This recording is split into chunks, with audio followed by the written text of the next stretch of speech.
Chapter 2031. The young king held her hand with a sad expression. He turned around and stared at her face that he never got tired of looking at. He squeezed out a smile. Don't worry, Zhou Xian will not be so depressed. The three kings of Liyang, Yanqi King Zhaobing, Shu King Qin Jibao, and King of Jing and Zhao Sun joined forces to rebel. Among them, Zhaobing was the most infamous, Qin Jibao was the most feared, and Zhao Sun was the most lamentable. Even if the court knew that Zhao Sun would be promoted to the throne by the other two kings in the future, there were still many civil officials of Liyang who believed that the young king was forcibly imprisoned in the spring snow building and was a pitiful puppet used by Zhao and Qin to deceive the world. In fact, Great Peace City only guessed half right. Zhao Sun did not want to rebel, but it was false to say that Zhao Sun did not want to usurp the throne. The two kings of King of Jing'an, whose territory was located in the waste of the Central Plains, from Zhao Heng to Zhao Sun, always had the ambition to fight for the throne. This point the two kings of Beiliang knew. The previous emperor of Liyang, Yuan Binshi, knew. The blind man Lu Su, who used to be an advisor in the king's mansion, knew. The current Nalan Yusi also knew. Zhao Sun regretted his unwillingness to believe that piece of paper. The handwriting on that piece of paper was not unfamiliar to him. It was the handwriting of the servant girl by the blind man's side. She wanted him, Zhao Sun, to quickly return to Jinggan Road after Wu Zhongshuan had quelled the battle at Guangling Road. But Zhao Sun wanted to personally take the woman beside him to enjoy the scenery of Guangling Road. He also wanted to build a good relationship with the generals and civil officials who were bound to rise in the court. So he decided to attend the celebration banquet in the spring snow building before leaving Guangling Road. Then there was the current situation. At first, Zhao Sun thought that it was a blessing in disguise because someone told him that they would help him, Zhao Sun, to become the emperor. No matter what the conspiracy was, Zhao Sun chose to believe it. After all, that person's words were more convincing than Yanqi King Zhaobing. The reason was simple. That person was called Nalan Yusi. It's just that recently Zhao Sun's life was very sullen and depressed. That General Song Li, who used to be from the Spring Snow House, was once the deputy Jidushi, whose rank was second only to Jidushi Liu Baijie and Administrator Wang Xiongui among all the Liang officials of the Guangling Dao. Now that he had made great contributions on the northern front, he was becoming more and more arrogant and domineering. Not long ago he had boarded the ship and shamelessly asked for the woman beside him with a smile. Zhao Sun was so angry that he trembled, but in the end he did not say anything. Song Li did not dare to openly steal from the ship. This auspicious general, who had been called a slave of three surnames by Great Peace City, didn't forget to kindly remind the young vassal before disembarking. With the old Wang Fei's age, no matter how beautiful she is, how many years can she have? Why don't you give her to me, Song Li, to keep a mistress? I will repay you in the future. Everyone knew that Guangling Road had a general surnamed Song. Not only was he the confidant of Guangling King Zhao Yi, but he was also called a blessing general by Zhao Yi. He liked to collect the beauties of the world. After the restoration of West Chu, the army of the Liyang imperial court finally breached West Chu's capital. Song Li naturally reaped a bountiful harvest. He sighed. Then it was Zhao Bing's army that took over this ill-fated city. Song Li, with the high position of Liang Zhenan general, decisively chose to submit to the king of Yan. How could Song Li be empty-handed? It was rumored that even the king of Yan, Zhenan Zhaobing, had jokingly asked at a banquet, "General Song, do you need a residence to raise beauties?" Song Li, who was highly regarded, only replied with one sentence, which made all the men present gasp in admiration. "Both, the more the better." The king of Yan clapped his hands and cheered, promising on the spot, "I will not disappoint General Song in this lifetime. In the future, when the Rouge rankings of the Central Plains are released, there will be a beauty sent to the Song Fu." Also, Song Li was not just trusted by the king of Yan Zhenan and had been given military power. Song Li and the king of Yan Zhenan, His Royal Highness Zhao Zhu, were close and called each other brothers. Facing someone as popular as Song Li, how could Zhao Sun, who only had the title of king, respond? Zhao Sun frowned as he looked at the lights of the ships on the river. She reached out and smoothed his forehead. He smiled. "Let's go back to the cabin." The two returned to the luxurious residence that was shaped like a cage. There was a beautifully made carved clothes rack in the cabin. On the clothes rack, there was a magnificent yellow dragon robe. When Nalan Yusi came to visit, There was a maid holding a dragon robe beside the only surviving spring and autumn period strategist. During this time the king of Liang Zhao Sun stroked the dragon robe again and again. His eyes were obsessed and he silently counted the golden dragons. Tonight he came to the clothes rack again and reached out to touch the golden dragons on the dragon robe. Finally he even squatted down and touched the seawater river edge at the bottom. The young man suddenly raised his head and looked at her. He asked with a smile, "Do you know that there are only 8 golden dragons on this dragon robe? Why isn't the number 9 in the 9 and 5 venerated 9? She thought for a moment. The emperor is the real dragon son of heaven. Is the number 9 when he wears the dragon robe? He got up and laughed. He pinched her cheek and shook his head. You are wrong. The last golden dragon is embroidered on the inner lapel. If you don't believe me, you can open the lapel and see. She hesitated for a moment. She still didn't touch the clothes that all men in the world dreamed of. Zhao Sun suddenly took off the dragon robe and asked the woman to stand still. Then he helped her put on the dragon robe. She was stunned from the beginning to the end and didn't know what to do. After Zhao Sun meticulously helped the woman straighten the dragon robe, he stepped back a few steps. His eyes were red and he smiled softly. I know that many people in Jinggan Road scolded you as a female king. They said that you are a femme fatale, but I don't care. She wanted to say something but stopped. Zhao Sun let the tears flow. I know you are not her. You're not her.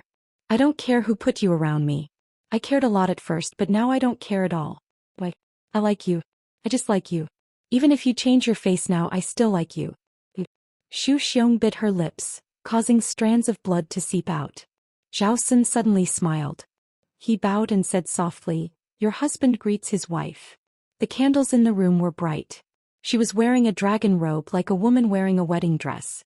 She slowly curtsied and said in a graceful voice, Your Majesty. It was on the Guangling River and in the Yellow Dragon Fortress ship. Zhao Bing, the prince of Yanqi, was sitting on an embroidered stool and drinking. Although the old man did not wear a king's robe or iron armor, he had accumulated great power. In fact, among the many princes of Liang who participated in the fight for the throne, Zhao Bing's military achievements were the most prominent. He deserved to be the first person of the Zhao family. It was said that Zhao Bing was on his way to the king's residence. When he crossed the Guangling River south, he looked north and asked the counselor beside him with a smile, Zhao Yi, king of Guangling, Zhao Heng, king of Jing, and Zhao Ying, king of Huainan, and Zhao Sui, king of Jiaodong. Do these guys have half of my military function?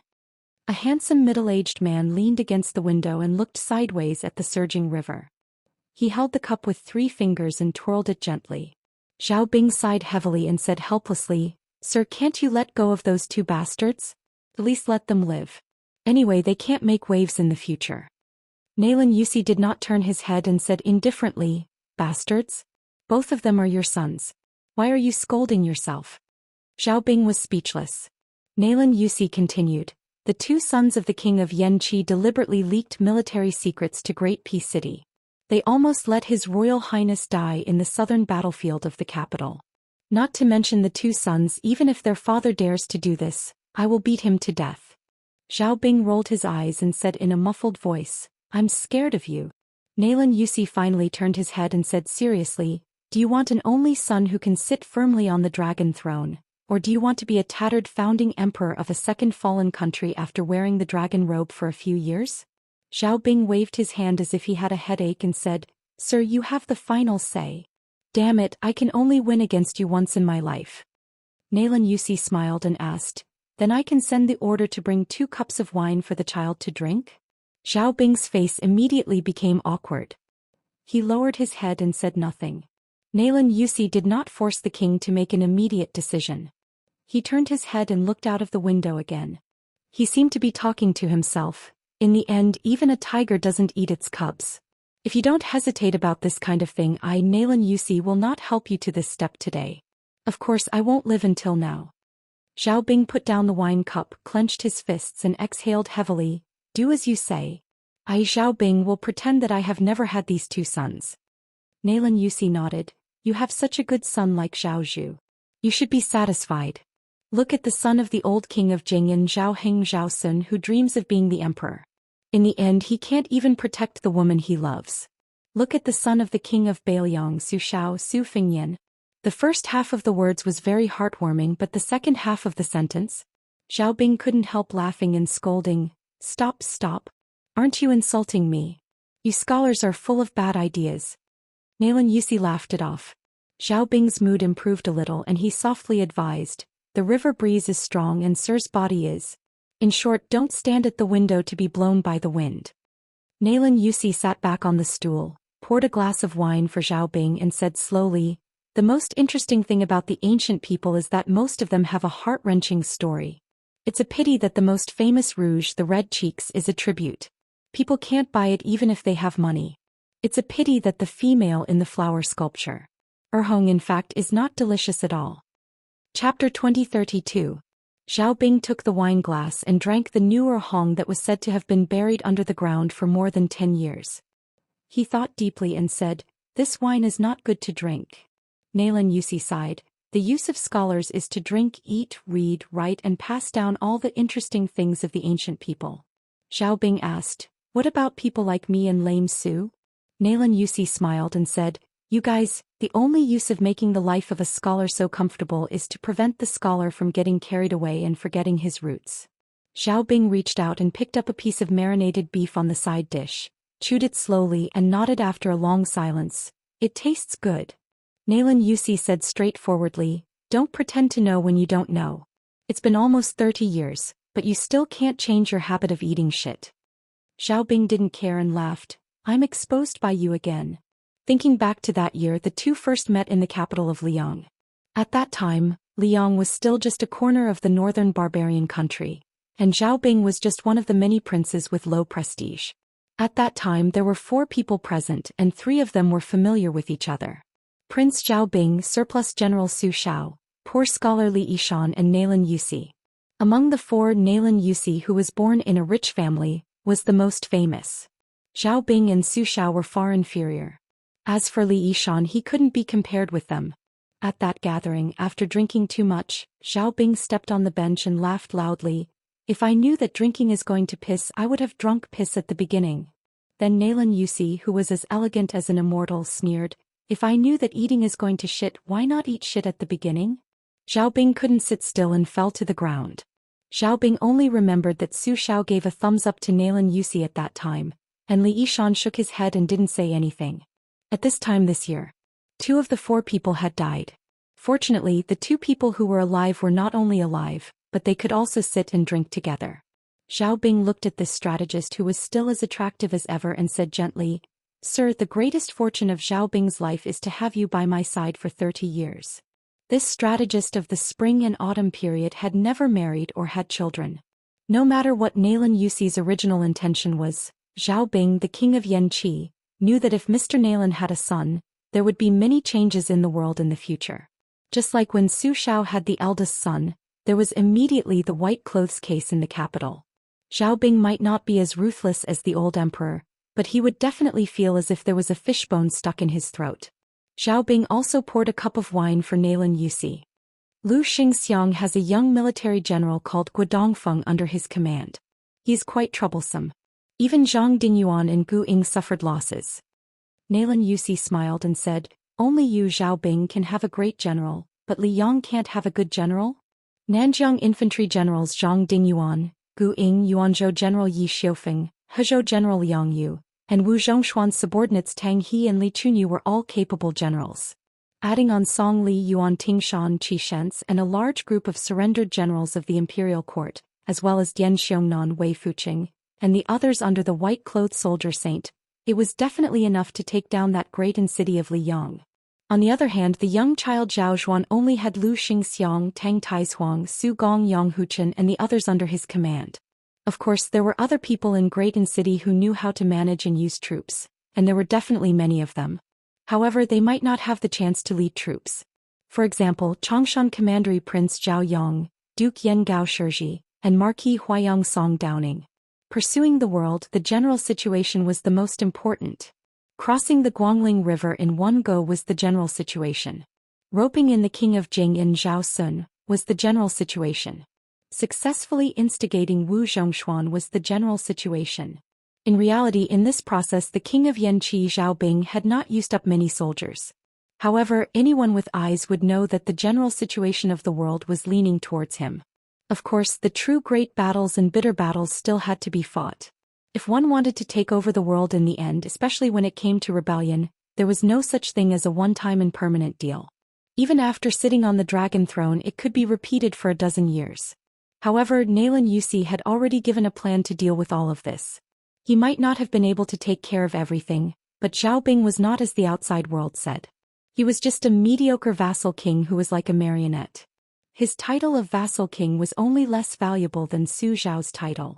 To put it bluntly, if Zhao Bing could still lose after Mr. Nalan had created this great situation, he might as well eat shit. Zhao Bing suddenly lowered his voice and asked, "Are we really going to let Qin Jibao lead an army of 80,000 to attack Jizhou?" After Qin Jibao rushed to the Central Plains, he had a total of 60,000 Western Shu soldiers. This time, Zhao Bing gave the white-clothed war saint 20,000 elite cavalry, and it was a well-deserved 20,000 elite cavalry. Nalan Yusi said calmly, in this world, there is no place for him. There is not even a place for him to stand." Zhao Bing frowned and said, "May I ask, sir, why do you think so?" Nalan Yusi did not answer the question. What was the scene in the temple of Liang before Zhang Julu died? Zhao Bing drank slowly and pondered carefully. Finally, he raised his head and laughed at himself. "I don't quite understand, but since you said so, I think so." Nalan Yusi sighed and said with a complicated expression, "Zhao Bing, there are so many heroes in the world, but why did you get the world in the end?" "There is a reason." Zhao Bing grinned and asked, "Sir, are you praising me?" Nalan Yusi said angrily, "There is no wine." Zhao Bing stood up and said softly, "Rest early, the situation is settled, sir, don't worry too much. This king will return to Great Peace City with you." Nalan Yusi nodded his head. After the king of Yen walked out of the cabin, he said to the 5 beautiful maids outside the room, "Take good care of Sir Dongyue Western Shu Fingdu 3 corpses Qinglu." The 5 maids accepted the order softly. After Zhao Bing walked out a few steps, he turned his head and reminded a woman, "Qinglu, quickly go in and add a fur coat for Sir." The maid smiled sweetly and quickly left to get the precious marten fur coat that the vassal king ordered someone to send over not long ago. When Nalan Yusi walked out of the room with a pot of wine, the maid Qinglu brought the marten fur coat. After putting it on, he walked to the deck of the ship with the 5 maids and walked to the railing at the bow of the ship. Nalan Yusi held the pot in front of him with one hand and one hand behind his back. He narrowed his eyes and muttered, "A Zhang Julu seeking his own death. Hafagu Jian Tang desperate. Next is Qin Jibao and finally you Su Fing Yan." The maid who had been to Bailiang's north rejecting city asked softly, "Sir, do you want to go to the northwest and see?" Nalan Yusi shook his head and said, "No need." After a long silence, there was only the sound of the river. He suddenly threw the wine pot in his hand into the Guangling River and then said, "Call Lin Hongyuan over from the Spring Snow Building." About 3 hours later, Lin Hongyuan of the southern border Dragon Palace came to the ship. Nalan Yusi had already returned to the cabin. After Lin Hongyuan closed the door, he gestured for the woman to sit opposite him. Lin Hongyuan sat upright. Nalan Yusi smiled. "Are you full of guilt for deceiving the person you love?" Lin Hongyuan suddenly blushed and defended, "Sir, I don't like." Nalan Yusi said softly, "Whether you like or not you will know soon, but the feelings above like may not be known immediately. You are still young and it may take many years to know. If you like someone else during this period, it's another story." Lin Hongyuan was at a loss of what to do, and his heart trembled with fear. At the foot of Wudong Mountain in the restaurant, the conspiracy that dragged many people into the water, the interlocking encounter and assassination, was from the layout of the palace master of the Dragon Palace. To be precise, it was Mr. Nalan sitting opposite her. It was not only aimed at the young king but also at the young prince. It was not to kill but to destroy the heart. Nalan Yusi seemed a little tired and said in a low voice, "Lin Hongyuan, if there is a chance in the future, go and apologize to that person not only for yourself but also for me, Nalan Yusi." Nalan Yusi repeated softly, "If there is a chance." Lin Hongyuan left the ship in a daze. Finally, Nalan Yusi let the 5 maids walk into the room and smiled softly, "Don't think about the empress. After all, there is Zhang Gaoxia, but according to the law of Liang, there are 4 imperial concubines in the harem. Among you who doesn't want to be the imperial concubine, take a step forward." Nalan Yusi didn't ask who wanted to be the imperial concubine, but asked who didn't want to be the imperial concubine. This was directly to the people's heart. The 5 of them all took a step forward.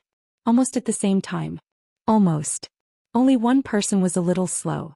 Nalan Yusi didn't point out anything. He just smiled and said, "Sir knows you all go down." Since the 4 silly girls were not willing to be the caged bird, then it was her. However, Nalan Yusi also knew that she wasn't the smartest among the 5. She really wanted to be the imperial concubine. It was nothing more than that she was afraid that someone would unscrupulously settle accounts in the future after the death of her childless husband. Prince Zhao Zhu and Emperor Zhao Zhu. There would be 2 people. This couldn't be blamed on Zhao Zhu. His Royal Highness's temperament was actually kind enough.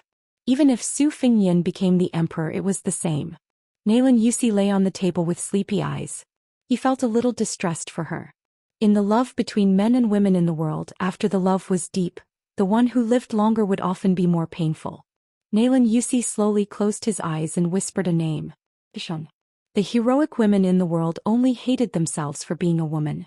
But I, Nalan Yusi, only hated myself for being a man. The word love, I don't know where it starts and where it rests. I don't know where it starts and where it ends. I don't know where it ends. I don't know what you know. I don't know where to stop. The autumn wind was chilly. In the northeast area of the rich Gangnam-do and the barren Lianhuai Road, more than a dozen horses stopped at a mountain top. Chapter 2033. Dian Xiongzong and Wei Fuqing, one of the 4 fangs of Bailiang in the past, were among them. The rider between the 2 was a young general who had followed them to Shu. A white-clothed man was holding a famous spear, plum wine. The rider beside the white-clothed war saint was His Royal Highness, Zhao Zhu. He cupped his fists and said loudly, "Your Highness, I won't send you off." Qin Zhibao only nodded. He squeezed the horse's belly and rode ahead, following the mountain ridge to the north. Dian Xiongzong and Wei Fuqing followed closely behind. The 2 smiled and patted the young man's shoulder.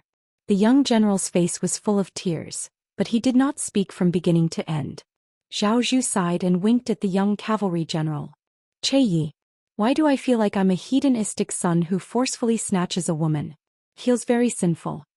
The young man named Che Yi snorted coldly. Very quickly he regained his rigid and stiff face. He was indeed worthy of being called the Little King of Shu in the Western Shu sect. He had learned all of Qin Zhibao's teachings. Zhao Zhu was quite fond of this fellow. He could not help it.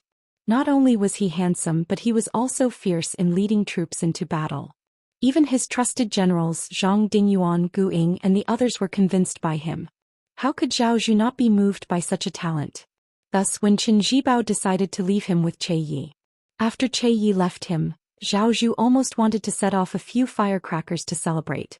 Regardless of whether it was at Laziku on the border between western Shudao's Wushou and northern Liang's Lingzhou, or following Qin Zhibao in charging and breaking through enemy lines in Guangling Dao, or attacking Lu Xingxiang's army earlier, Che Yi had displayed astonishing talent in troop movement. He was ruthless and accurate. He had a talent that could only be explained by intuition. Thus, Zhao Zhu often joked, "Che Yi, if you are willing to betray the Prince of Shu, I will let you be the #1 general under my command for 100 years. Che Yi stayed behind. Following His Royal Highness, Crane Province's General Yang Yu and Yuanzhou's General Yi Xiufeng, both of whom felt very gratified. Zhao Zhu turned his head to look at the tall and handsome young woman. He chuckled and said, "Gao Xia, I told you I will definitely take you into Great Peace City. When the time comes, don't forget that vow."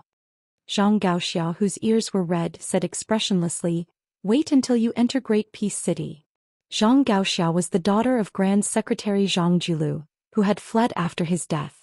The 2 martial Dao grandmasters who had stayed by Zhao Zhu's side after leaving Martial Emperor City, Gong Bonk and the female fist grandmaster Linya, smiled at each other.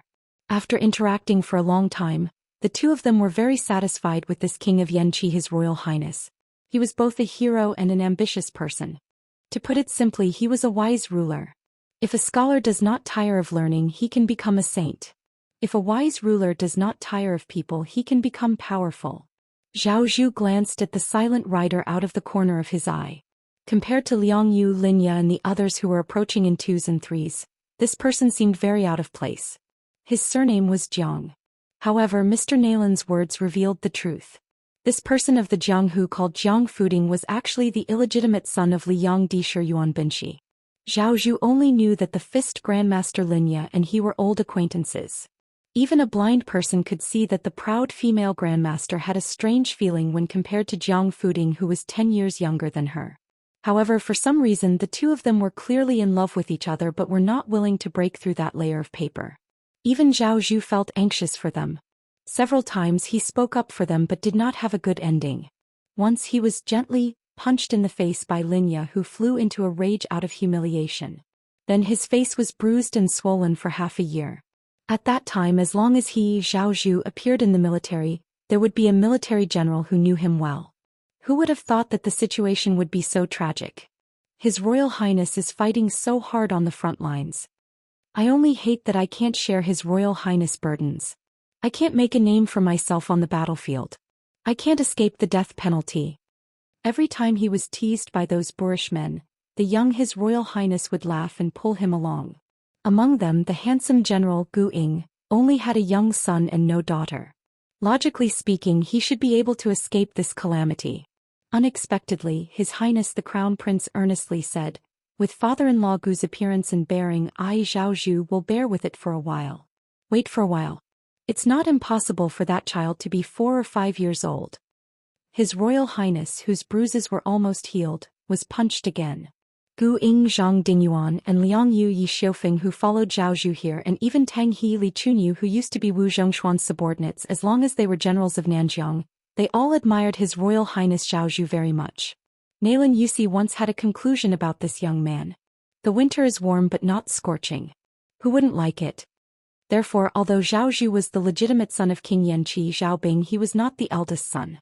However, when Nanjiang was conferred the title of Crown Prince, Xiaobing did not choose his elder brother, nor was he the youngest son who was most doted on by the princess. Zhao Zhu sighed softly in his heart. He actually had a grudge against Jiang Fuding. Because no matter if it was in the Jianghu or the court, this person had a deep grudge against that person.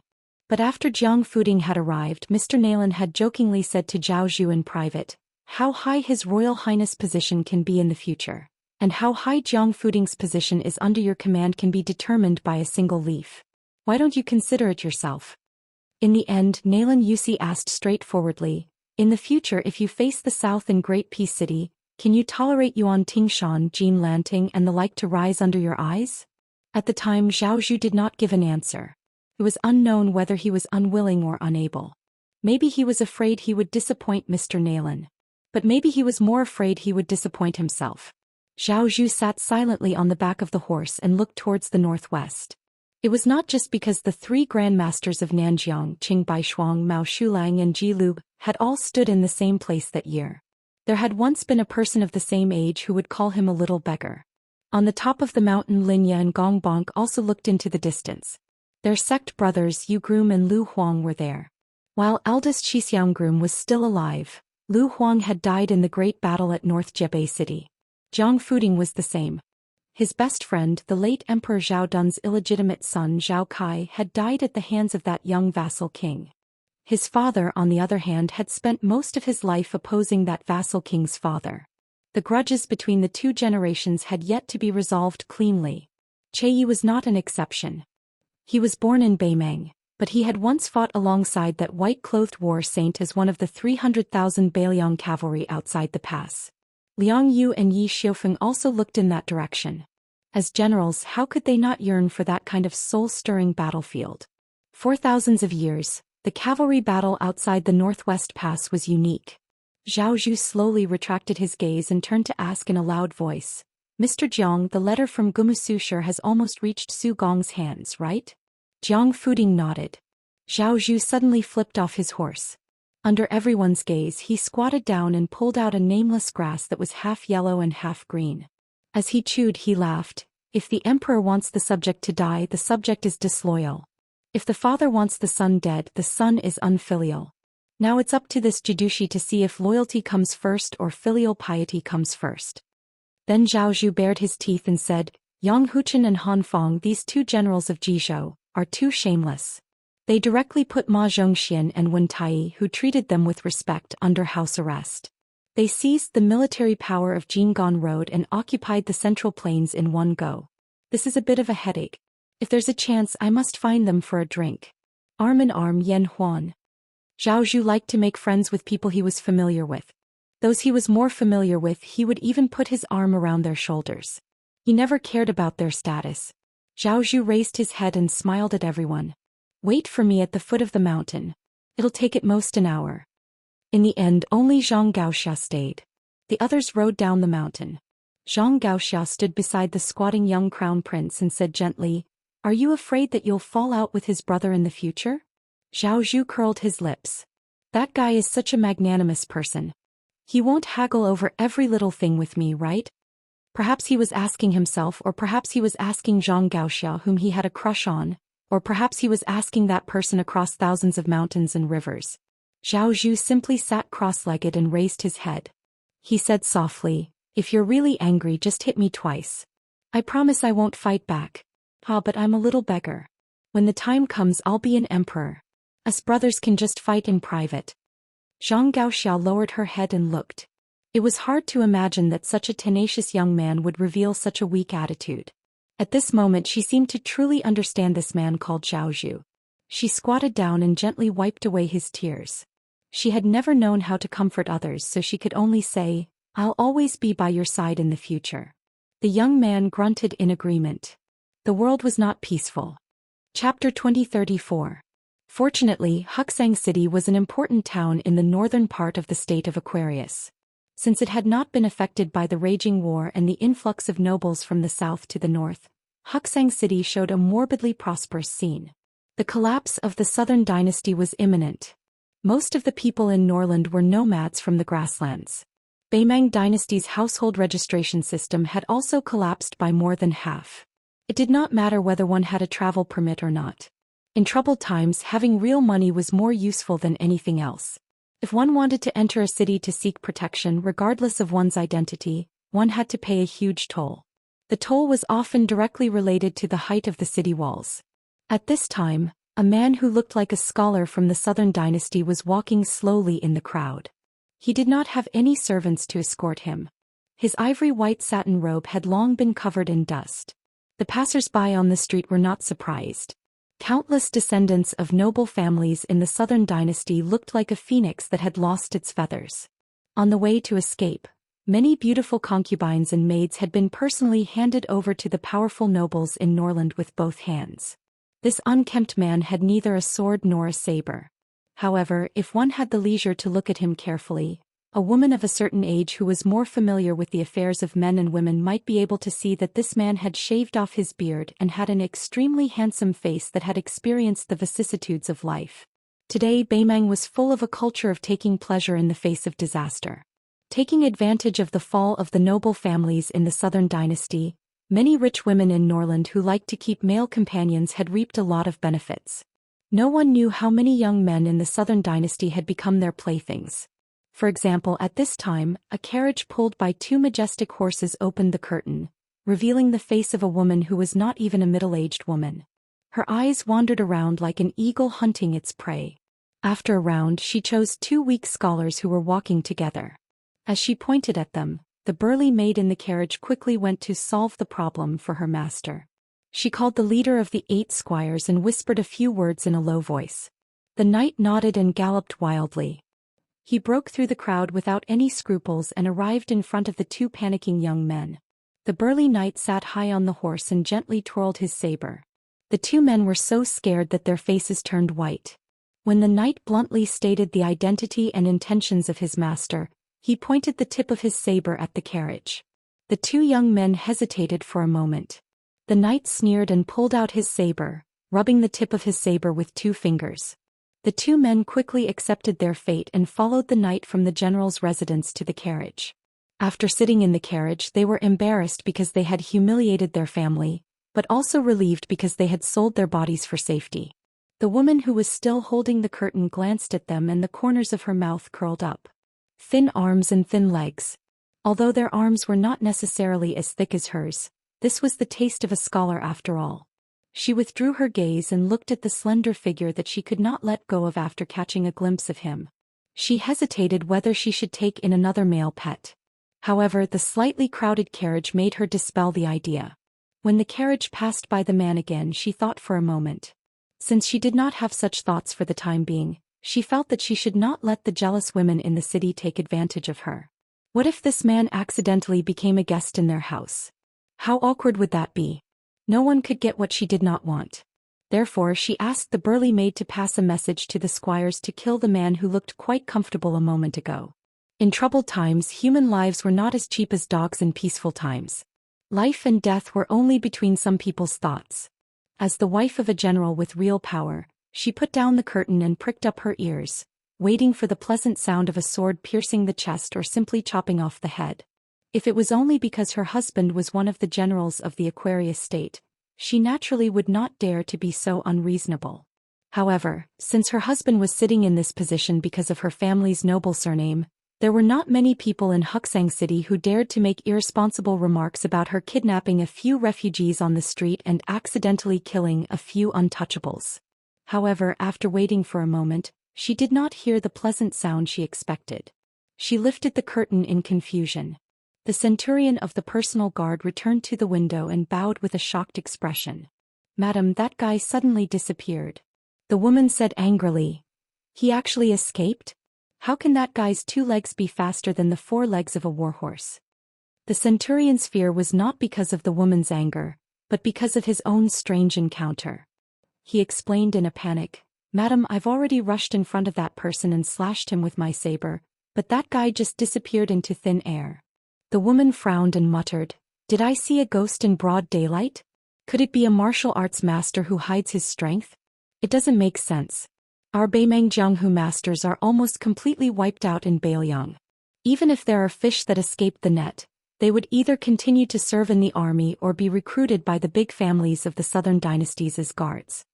Although the woman and her family were the best among the local forces of the Aquarius state, they were not so arrogant as to provoke those legendary people who flew around.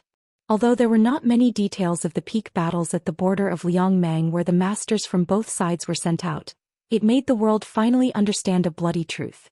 On the battlefield, one person who could fight against 10,000 people might not be able to determine the direction of a large-scale battle. However, if 2 or 3 or even 10 martial arts masters appeared together, the 20 to 30,000 Beimang cavalry would not be enough to kill them. Even if the army of 200,000 wanted to take a step forward, it would be as difficult as ascending to the sky. It could be said that the woman who was associated with the prosperity of Beimang had a gloomy face. She cursed the stubbornness of the Beiliang barbarians, especially the king of Beiliang who made Beimang suffer a lot. When the woman decided to keep the peace, she waved her hand to signal the loyal centurion not to pursue the matter and put down the curtain. Suddenly she felt a strange breeze. Not only the woman, but also the sturdy maid and the 2 scholars who were like sheep in a tiger's den were stunned. Only then did the woman realize that there was an uninvited guest sitting beside her. Her chest heaved up and down violently. She turned her head with difficulty and saw that it was the strange man who was travel-worn but could not hide his temperament. The woman sitting on the embroidered stool was indeed a woman from a wealthy family. Even if she clenched her fists and trembled slightly, she still squeezed out a smile. She raised her hand to stop the maid who was trying to protect her after she came back to her senses. She smiled and said, "Sir, are you robbing me of my wealth or my body? No matter which it is, with your courage and spirit that I am deeply impressed by, even if you are robbing me of both, I will accept my fate." The man smiled and said softly, "I'm sorry to disappoint Madame Shintu. I only want the map of the 2 cities of Hujia and Stone Tablet. I want it to be very detailed." The woman smiled coquettishly and asked, "Sir, are you a Beiliang spy?" "I am a coward. If I am accused of colluding with the Beiliang, my entire family will be wiped out." The man's expression seemed to be a little impatient, but his tone was still kind. He said, "My time is very precious. I believe that Madame Shintu's life is also very precious. If you can't produce the map in an hour, I don't mind." The woman pretended to be a little woman and patted her chest, interrupting the man's words. She said pitifully, "I'm scared to death. Master, you're a hero with an indomitable spirit. Why do you have to make things difficult for a weak woman? Of course, these 2 maps aren't that important to this servant. As long as you go to this servant's residence, The next moment, the woman who was trying to avoid the topic could not say another word. Her head and body were stuck to the back wall of the carriage like a thin piece of paper that was nailed into the wall. Her face quickly turned from red to pale and then to ashen. She was like a fish that had been pulled ashore, her life hanging by a thread. The female servant had already fainted and was lying limply on the ground like mud. It was unknown whether she was dead or alive. The remaining 2 young men who had escaped from Dragon Waste province to Wuxia city were as silent as cicadas in winter. They tried their best to keep their mouths shut, afraid that they would anger this demon of unknown origin with a single breath. They saw that the man was absent-minded and in a daze, as if he was feeling something. He was then slightly disappointed. When he came back to his senses, he said calmly to the woman, "Perhaps I didn't make it clear earlier. My time is actually much more precious than Madame Shintu's life. If you blink, I will take it that you agree to hand over the 2 maps. I will count to 3. If I don't get an answer, then you will be carried into the general's residence today." The woman who was about to suffocate to death used the last of her energy to blink. Only today did she know that it was so difficult for a person to blink. The truth that made her feel the most despair was another matter. Her true life-saving talisman was not the arrogant 8 horsemen retainers on the surface, but the old coachman who did not show his strength. He was a true second-grade master. However, the coachman did not notice the change in the carriage. During this time she intentionally or unintentionally raised her voice and flirted with the man beside her. Logically speaking, with the old man's second-grade realm, he should have known what was happening behind him. However, the carriage was still moving forward steadily. Could it be that this man who looked less than 30 years old was a first-grade master? Was there such a person in the Beimang Jianghu? The Beimang Jianghu was not like the Liang Jianghu that was far away from the imperial court. There were no secrets to speak of. The man who was sitting cross-legged did not move. The woman, who was the first daughter of the Shintu family, was able to breathe again.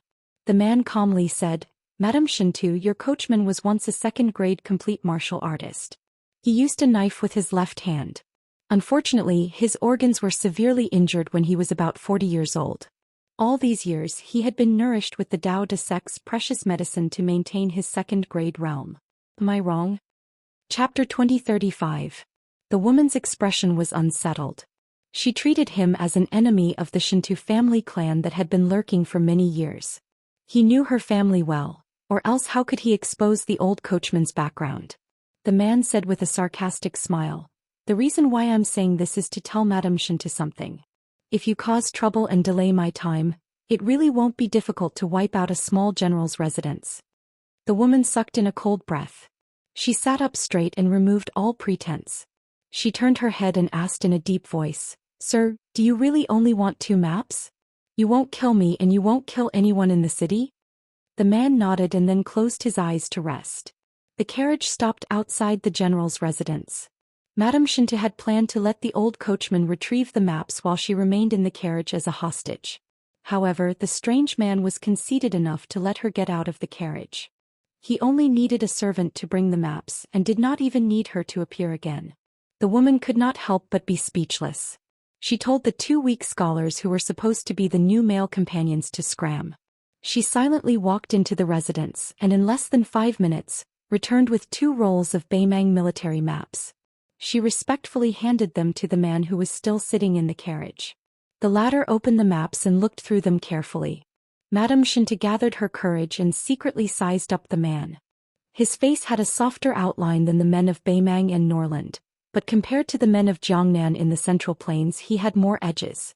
Therefore he could be considered handsome, but at the same time he did not give off a feminine feeling. Especially his beautiful phoenix eyes, when he squinted to look at the maps, they were especially captivating. After the man finished looking at the maps, he closed his eyes and went through them in his mind. After confirming that he had not missed anything, he opened his eyes and handed them back to the woman. He smiled and said, "Madame Shintu is very trustworthy." The 40 or so private soldiers in the residence did not make any secret movements. "I don't have anything to thank Madame for lending me the maps, but I believe there will be opportunities to express my gratitude in the future." The woman felt a lingering fear. Fortunately, when she left her man's study, she decided to avoid trouble. Otherwise, today would have been the death anniversary of many people in the residence. Just as she was feeling emotional, the man suddenly disappeared like a land immortal. The woman suddenly smiled and said, "It is said that the king of Bailiang is not only one of the best masters in the world, but also very handsome.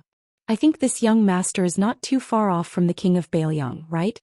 If she knew that this man was the king of Bailiang, Su Fengyan, she would have been scared to death. At first, Su Fengyan was searching for a needle in a haystack within the borders of the northern Mang and southern dynasty. However, he soon realized that he and Sweet Potato's child might not have chosen to go south to avoid disaster. Instead, they might have gone the other way and entered the Norland first. Then they would have waited patiently and looked for an opportunity to die peacefully. But even if the child was really in Norland, he did not know whether the child was on the prairie or in a city. Su Fengyan could only rely on his remaining intuition to search. It was very likely that everything would be in vain. In fact, if he searched Wuxia City and Stone Tablet City, even if he still could not find the child, he would have to return. Perhaps the child was no longer alive. But this was actually the most likely maybe. Su Fengyan did not dare to think about it. He did not dare to think about it.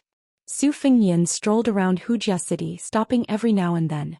One moment he could be standing under the eaves of a secluded restaurant, looking at the people on the street. The next moment he could be in an alley where children's laughter could be heard. Then he could be standing on the roof of an inconspicuous building. From the scorching sun at noon to the setting sun, until dusk came, Su Fengyan sat on the steps of a dilapidated ancient temple in a poor market in the northwest corner of Wuxia City. Along the way he had hoped thousands of times and been disappointed thousands of times. Even so, he had not given up hope. Su Fengyan told himself that his child must be waiting for him somewhere. Waiting for him, the father who had wronged them so much. The ancient temple behind him had been abandoned for many years. It did not exude any Buddhist aura. All that was left was a gloomy light. There was a large open space in front of the temple. Su Fengyan was about to stand up when he saw a group of children running towards him. Some of them were 3 or 4 years old while others were 7 or 8 years old. They were all dressed in the most ordinary Baimang clothes. They were carefree and most of them were holding low-quality bamboo paper kites made by their parents. 7 or 8 children were playing kite fighting. In the Jiangnan region of the Central Plains, children, regardless of whether they were rich or poor, also liked to fly kites. However, they were all flying kites, unlike this group of children who were playing kite fighting. It was enough to show the bravery that flowed in Baimang's bones. The kites in the children's hands were long and thin boards. They were tied from the back into tiles. The drawings were simple and crude. The strings were not tied to the tails but to the strings. They were released into the air by running in the strong wind. They buzzed and dashed left and right, colliding with other kites. If they were entangled, they would cut each other's strings. The loser could only watch as the kites fell far away and then scampered to pick them up. Su Fengyan raised his head to look at the kite fighting in the sky. He was lost in thought. A few kites had already fallen from their strings. A child cried out and ran to look for them. Unfortunately, the kite was hanging high on a branch. He cried his heart out under the tree. Half an hour later, it was time to eat. Amidst the shouting of their parents, the children gradually dispersed. The winners of the kite fighting were like generals returning victorious from the battlefield. The losers were disheartened and wanted to go back and steal some more strings from their parents. In the twilight, Su Fengyan stared blankly at a large open space. Then a burst of light footsteps broke the silence. In the distance, a short and thin figure was bouncing over, carrying a slightly damaged kite in his hand. About 7 or 8 feet away from the stairs, the slovenly child stopped. It turned out to be a little charcoal girl about 4 or 5 years old. Her little face was dirty. Other than the kite, there were also some withered leaves picked up from somewhere. She was most likely a child beggar. She stared at the obstacle sitting on the stairs and revealed a fleeting sense of wariness. However, she quickly recovered her cheerful and bouncing posture. She stepped past Su Fengyan onto the stairs and was about to enter the ancient temple. Su Fengyan smiled. He might be sitting in front of her door, so it was no wonder that she was a little unhappy. At this moment, 4 or 5 children ran over from the distance. The leader was about 8 or 9 years old, holding the hand of a child who had previously lost a kite fighting in the open space. When they saw the little charcoal behind Su Fengyan, they immediately began to make a racket. The child behind Su Fengyan was already vigilant enough. He almost immediately threw the kite into the courtyard. Unfortunately, it still fell into the eyes of the group of children. The few children rushed up the stairs and the oldest one punched the little girl's shoulder. He coldly snorted and threatened, "Thief, scram and pick up my little brother's kite, then kneel down and beg for mercy. Otherwise I'll tear down your lousy home." The girl who was punched fiercely staggered and almost fell. She stuck out her chest and sneered, "Who's a thief? Your whole family are thieves." The kite landed on a tree. "I climbed up to retrieve it, but I didn't see any of your names written on it." The much older boy slapped her and the little girl tilted her head to dodge. She lifted her leg and kicked the boy's crotch, causing him to immediately roll on the ground. How could this be allowed? The rest of the children who had formed their own cliques began to surround and beat up this girl who had always been very annoying. In the end, after a round of entanglement, they were all beaten quite badly by her. Every one of them had a bloody nose and a swollen face, and there was even one whose wrist was bitten to the point of bleeding by her teeth. Of course, the little girl who was as thin as a matchstick was even worse off. She suffered countless punches and kicks all over her body, but in the end she still stood proudly at the entrance of the lousy temple. She didn't run away nor did she cry. She didn't seem to care at all. In the end, those children were not as fearless as her. They cursed her as bastards and beggars as they resentfully left, not forgetting to leave behind all sorts of harsh words. Su Fengyan turned his head to look at the little girl. After everyone had left, her tender face twitched in pain. Blood seeped out from the corner of her mouth. She then opened her mouth with all her might, stretched out 2 fingers and pulled out a shaky front tooth. She carefully held it in her palm. She glanced at the surprised Su Fengyan and rolled her eyes. She patted her butt, turned around and jumped over the threshold with her feet together. Su Fengyan laughed involuntarily. Su Fengyan stood up and continued his search in Wuxia City. He looked for any child that could vaguely recognize the woman's face. It could be someone that looked like her eyes, her nose, or her lips. It didn't matter what it was as long as there was even the slightest resemblance. In the dead of night, Su Fengyan found nothing. He stood at the top of Wuxia City and sighed. He prepared to head to the last city, Stone Tablet City. For some reason, the image of little Charcoal's face with its front tooth pulled out appeared in his mind. Su Fengyan couldn't help but smile. He asked himself, should I go and take another look at her? The gloomy temple, the house with the broken window bars, the narrow wooden bed, the crooked wooden stool and the small pot on top of it. If you included the small bag of food hidden under the ground, that would be all she had. However, she was still very happy to be alone. Her dinner was a small pot of vegetable stew that she had picked up from the market during the day. She felt that it was very sumptuous. She sat cross-legged on the wooden bed furthest from the window. She raised her head and stared at the starry sky. There was a patched-up cotton doll beside her leg. This was her only companion in the world that she could talk to. She suddenly sniffed and jumped off the bed. With a creak, she pushed open the door. She stood there and narrowed her eyes. She saw a strange scene in the courtyard. The guy who had been sitting on the steps in the evening was now squatting in the courtyard and roasting meat. She didn't go forward. She just stood at the door and looked at the guy. Su Fengyan had set up a fire and was roasting a chicken. Although he didn't have any seasoning, the chicken was still golden and shiny. The oil was enough to whet one's appetite. The little girl swallowed her saliva. However, she gritted her teeth and didn't move. She waited until the guy tore off a drumstick and stuffed it into his mouth. She still resisted. Chapter 2036. Even after the guy had eaten half of the roasted chicken, she was still in a dilemma. When she saw that the guy was about to move on to the last fat chicken leg, she slowly walked to the side of the fire and stretched out a hand. Her meaning was clear. I want to eat the chicken leg, you give it to me. Su Fengyan ignored her and took a bite of the chicken leg, oil dripping from his mouth. Little Charcoal took a step forward and stretched out his hand again. Su Fengyan looked at her from the corner of his eyes, biting the chicken leg bite by bite. The girl's eyes turned, revealing a sense of craftiness as she said, "This is my home." Su Fengyan mumbled, "I'm just borrowing a place. I'll leave after I finish eating."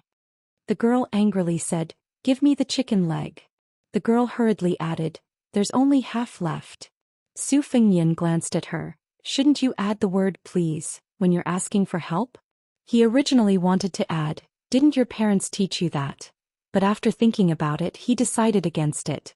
It was too hurtful to say such things to an orphan.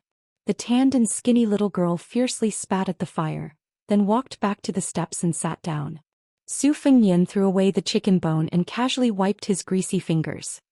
He stared at her, not forgetting to add insult to injury with a burp. The stubborn little girl sulked as the cool breeze blew. Although her hair was dirty and stiff, her sparse fringe was still blown by the breeze, revealing her high forehead. Compared to her dirty face, it was especially fair and bright. In the end, the little girl was the first to admit defeat and return to the house to sleep. Su Fengnian sat in the courtyard like an old monk in meditation, resting with his eyes closed. During this time she stepped on a small wooden stool several times to secretly peek through the windowless window. Only late at night did she tiptoe back to her little bed. At dawn, the little girl gently pushed open the door. In the end, she saw that annoying guy still in her house. She didn't dare to chase him away and simply pretended that he didn't exist. Out of sight, out of mind, she carried the broken kite and climbed up an old tree, then jumped onto the roof.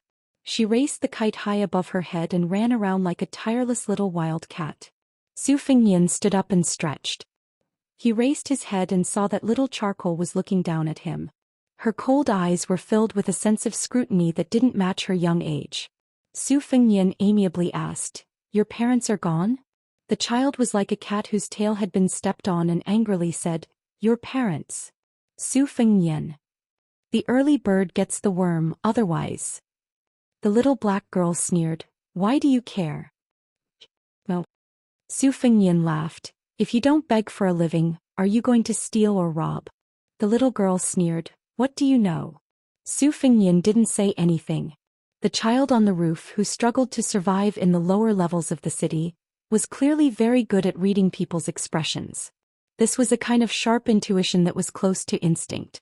She could fight with those children who were a few years older than her because once she showed weakness, it meant that she would forever be bullied by them. Last year her cotton doll was stolen by them when she wasn't home. Her little pot was also hidden by them and they often threw stones through the window.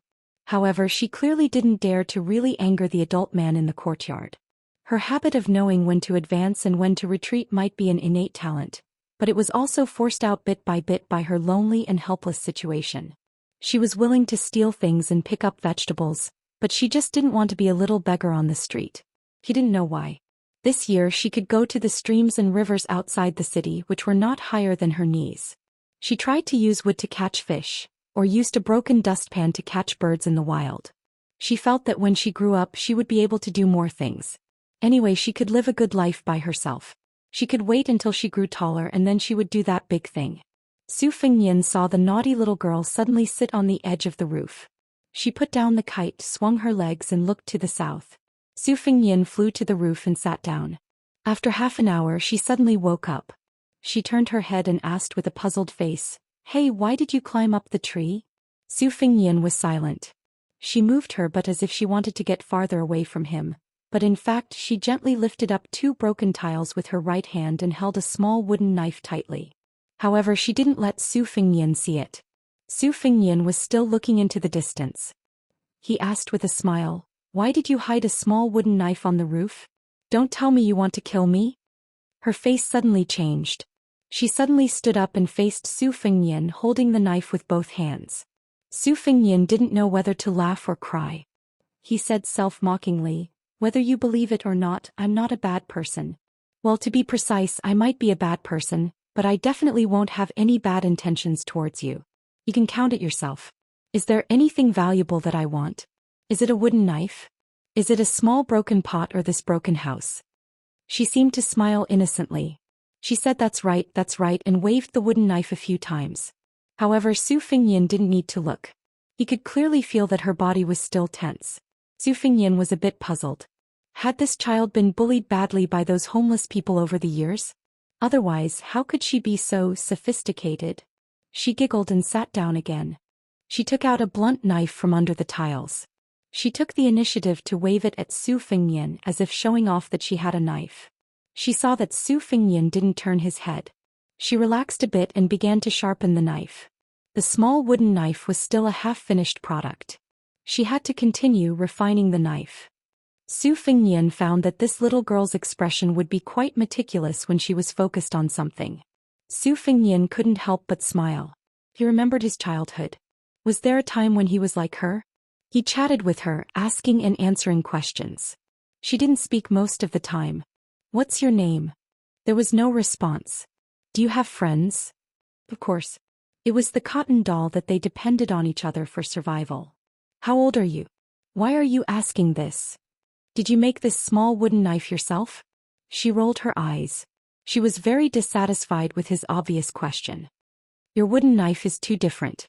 It's straighter than the Mang knife, narrower than the cold knife, and slimmer than the famous southern Tang's how to ping zay. Hey, why are you nagging like a woman? Su Fingyan was silent.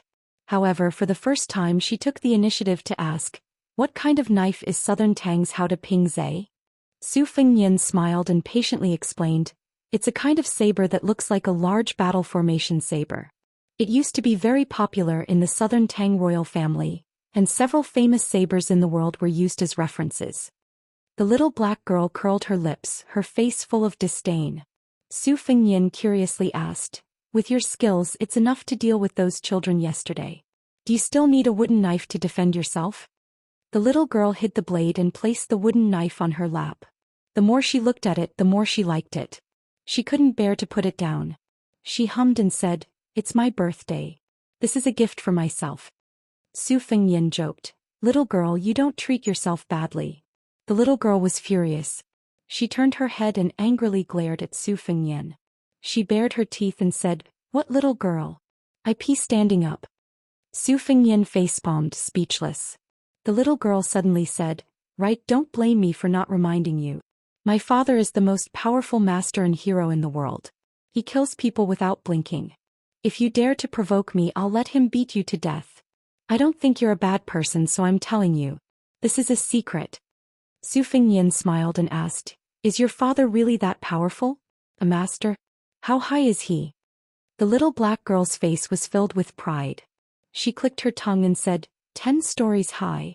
No, it's 100 stories high. Are you afraid? Su Fingyan was stunned for a moment. He then laughed and said, I don't believe it. If your father is such a powerful master, would you still be here and not even be able to eat a chicken drumstick? She was silent for a moment.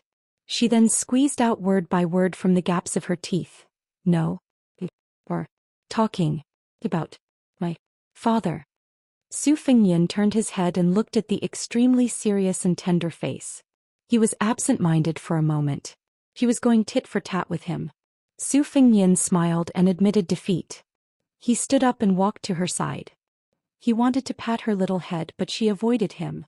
Su Fingyan said gently, little girl, I'm leaving. I'm going to Stone Tablet City to find a child around your age. She will definitely be as pretty as her mother. She waved her hand like an old woman and said with a smile, go. We'll meet again if fate allows. Remember, don't be so petty the next time we meet. Otherwise, if you're so petty, you might not be able to find a wife. Su Fingyan was afraid of scaring the little girl, so he didn't go straight to Stone Tablet City. Instead, he gently jumped into the courtyard and pushed open the courtyard door. He waited until he reached a dark corner in the alley before suddenly disappearing. The little girl with the dark face didn't have any melancholy emotions. When Su Fingyan left, she let out a sigh of relief. She slowly squatted down and hid the short wooden knife with her little butt. She muttered, draw the knife to cut the water flows even more. Draw the knife to chop the head, the blood flows even more. She left the kite on the roof and slipped back into the courtyard along the tree to start a new day. Chapter 2037. It was not an easy task for an orphan who had no one to rely on to survive. She first familiarly ran to a courtyard 2 streets away and helped an elderly couple clean up their house and courtyard. She struggled to fill their water tank with water. The couple's son and daughter-in-law were peddlers who often traveled long distances. They would return home once every 10 days. At that time they would give her more than 10 copper coins. Sometimes they would even give her credit. After finishing her work, she would wander around the streets. When she heard that there was a wedding or a funeral, she would remember it in her heart. She would secretly freeload a meal. The 2 markets at the beginning and middle of the month would often have a bumper harvest. The luckiest one was when she picked up a bulging cotton money bag at the lantern market in early spring. That was the first time she saw silver. It was broken silver. It was very small, not even as big as her fingernail, but it still made her happy to this day. If there was no harvest in the city, she would have to go outside the city to try her luck. She would go to the river to catch fish and climb trees to dig out bird nests. She remembered that at the end of last year the river froze. She saw someone cutting through the ice to catch many fat fish. It looked easy and profitable. She only needed to squat on the ice. So she tried it once. She almost froze to death. She was saved by a kind peddler who passed by. That unforgettable lesson taught her that if she was not lucky, she should not expect God to be generous to her. A skinny little black girl was running around happily in Hushang City. She returned to the abandoned ancient temple in the twilight. She had some vegetables and a bag of cicadas that she had caught from the trees. Today God had opened his eyes. She had snuck into a wedding banquet in the east of the city at noon. She felt that her mouth was now full of the oily taste of the small piece of pork. Unfortunately, even though she was eating very fast, she was still thrown out of the door before she could finish a whole bowl. In the darkness of the night, Su Fengyan stood by the window and watched as the little girl hummed a little tune over a pot of fried cicadas with her back to him. Chopping off the head to serve wine, digging out the heart and liver to braise, peeling off the skin and pulling out the tendons to steam. The taste is delicious, but it's not as crispy as the fried cicadas. Day by day I'm growing up day by day. Su Fengyan didn't know whether to laugh or cry. However, when he saw the little girl carefully pick up a fried cicada and put it into her mouth, looking at her thin and weak back, and imagining her probably very satisfied expression at this time, he who was not soft-hearted to others and himself began to feel sad. When a person reaches adulthood, no matter if it is a blessing or a hardship, they can't blame the heavens or their parents. But she was still so young. Su Fengyan sighed. He still didn't find anything in Stone Tablet City. Logically, he should immediately return to the Bailiang army. However, on the way back he thought of this little piece of charcoal and inexplicably returned to the ancient temple in Huyan City. The little girl suddenly turned her head and saw Su Fengyan outside the window. She was stunned for a moment, then continued to eat the delicious fried cicadas with her cheeks moving. Taoist's cravings were particular about not eating unless it was in season. However, poor people had no choice but to eat when it was in season. If it was in a rich family, fried cicadas would be considered an unconventional dish. Although it wouldn't be on the table, it was still a rather vulgar and elegant dish. The little girl asked curiously, "You didn't go to Stone Tablet City?" Su Fengyan nodded. She hesitated for a moment. Although her heart ached, she pretended to be magnanimous and said, "Hungry? Have you eaten? If you haven't, let me treat you to a meal." Su Fengyan smiled and said, "Sure." The little girl clearly hoped that this fellow would reply that he had eaten, but she couldn't change her mind. She could only bitterly wave at Su Fengyan. There were still 7 fried cicadas in the pot. She took 4 of them to her side. She glanced at that fellow from the corner of her eye and returned one to him. Su Fengyan squatted down facing her and put one of the fried cicadas into his mouth. Not only was it tasteless, but there was also an earthy taste without any seasoning. However, Su Fengyan couldn't help but think of the shabby scene when he traveled the Jianghu with old Huang. Unknowingly, a smile appeared on his face. She asked proudly, "Is it delicious?" Su Fengyan nodded and said, "It's delicious." She hesitated for a moment before patting her stomach. She pretended to be generous and said, "I'm full. You can have the rest."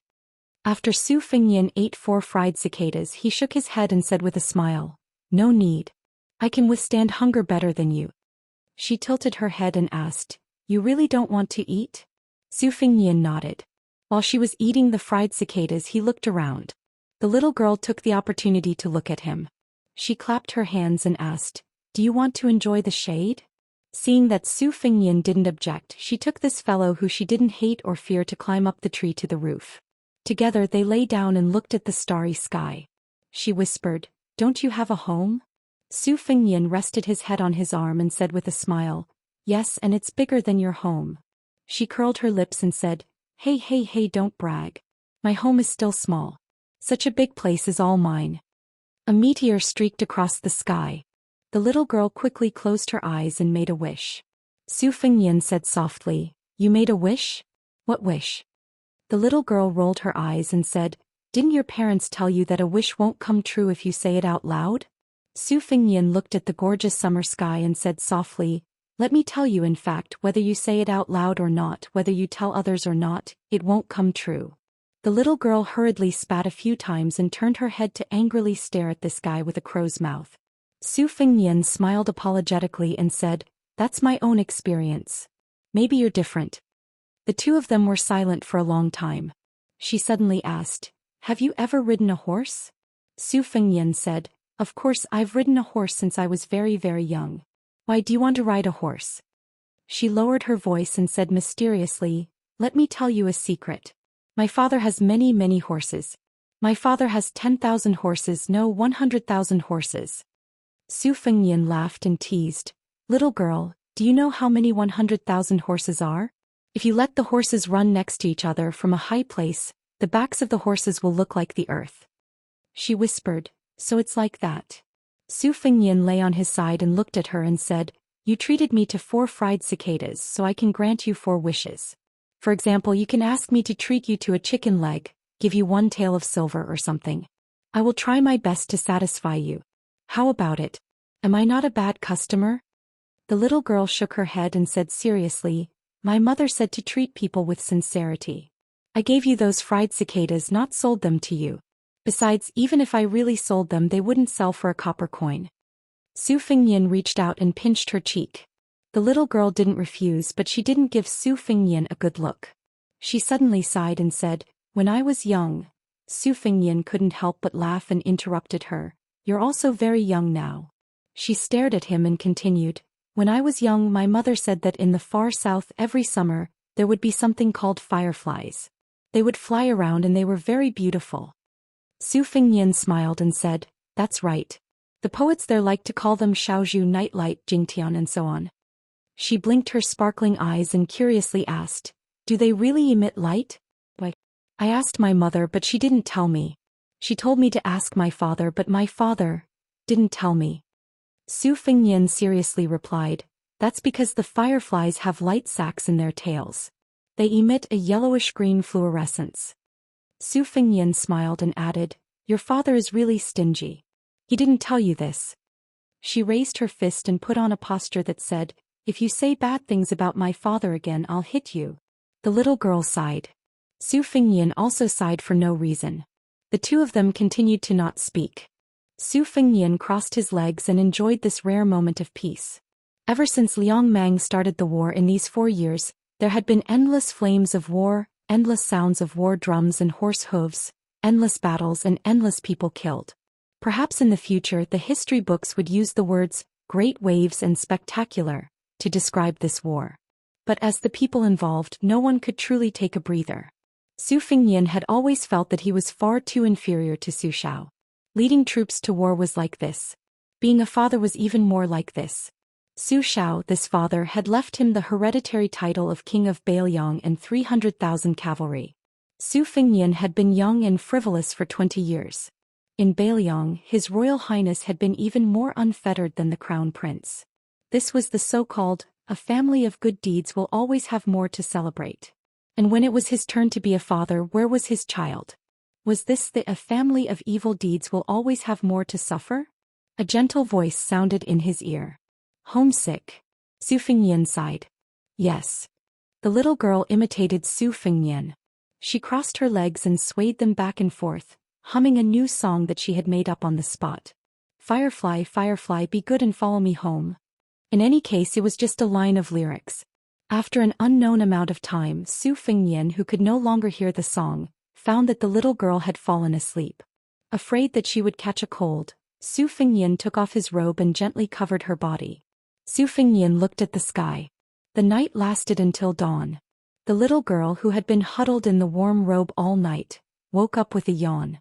Seeing the person sitting cross-legged, she didn't know what to say for a moment. Su Fengnian turned his head and asked with a smile, "Little girl, do you want to come to my house to play? I'll take care of your food and sleep." She said with disdain, "Not going." Perhaps she was afraid that it would be hurtful to reject his good intentions so directly. She grinned and said, "Sorry, I can't wander around." Su Fengnian reached out and rubbed her messy hair. "It's okay, I'll come and play with you in the future. Next time you come, can you bring a drumstick?" "Yes." "Pinky swear." The adult and the child solemnly pinky swear. Su Fengnian's smile didn't change, but he quickly got up and looked in the direction of the city gate. Chapter 2038. The little black girl followed her line of sight and looked around. Suddenly her face turned pale. Hundreds and thousands of black dots were flying and jumping on the roof, heading straight for her little house. Su Fengnian explained softly, "Don't be afraid. Those people are looking for me. I'll definitely find a safe place for you after this. I guarantee that you'll have drumsticks to eat every few days." Previously he was moving swiftly and stealthily in the several states of the Southern Dynasty. Even if Beimang had qi cultivators following him, they couldn't find the opportunity to mobilize troops to intercept him.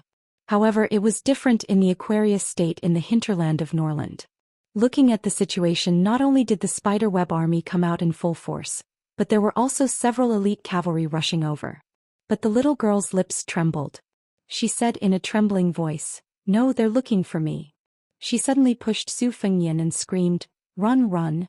Don't worry about me." Su Fengnian's face was full of shock. She lowered her head to look at the child who was at a loss for some reason. She tugged at his sleeve and looked up with red eyes as she choked out, "Mother is gone. Uncle Su is gone. Brother Tongguan also lost an arm because of me. It's all my fault. Leave, quickly leave." Su Fengnian felt as if he was struck by lightning. The little girl released her hand and hurriedly pulled out a long and narrow wooden knife from under another tile on the roof. She quickly stuffed it to Su Fengnian and raised her arm to wipe her tears. She squeezed out a smile and said, "Run as far as you can. I mean, if you can find my father one day, tell him that this is a gift from me. Also, my name is Sun Yanliang. Also, my nickname is Little Sweet Potato." She grinned brightly. "My father is Su Fengnian. He's the king of Beiliang. He's very powerful, right? I didn't lie to you, did I?"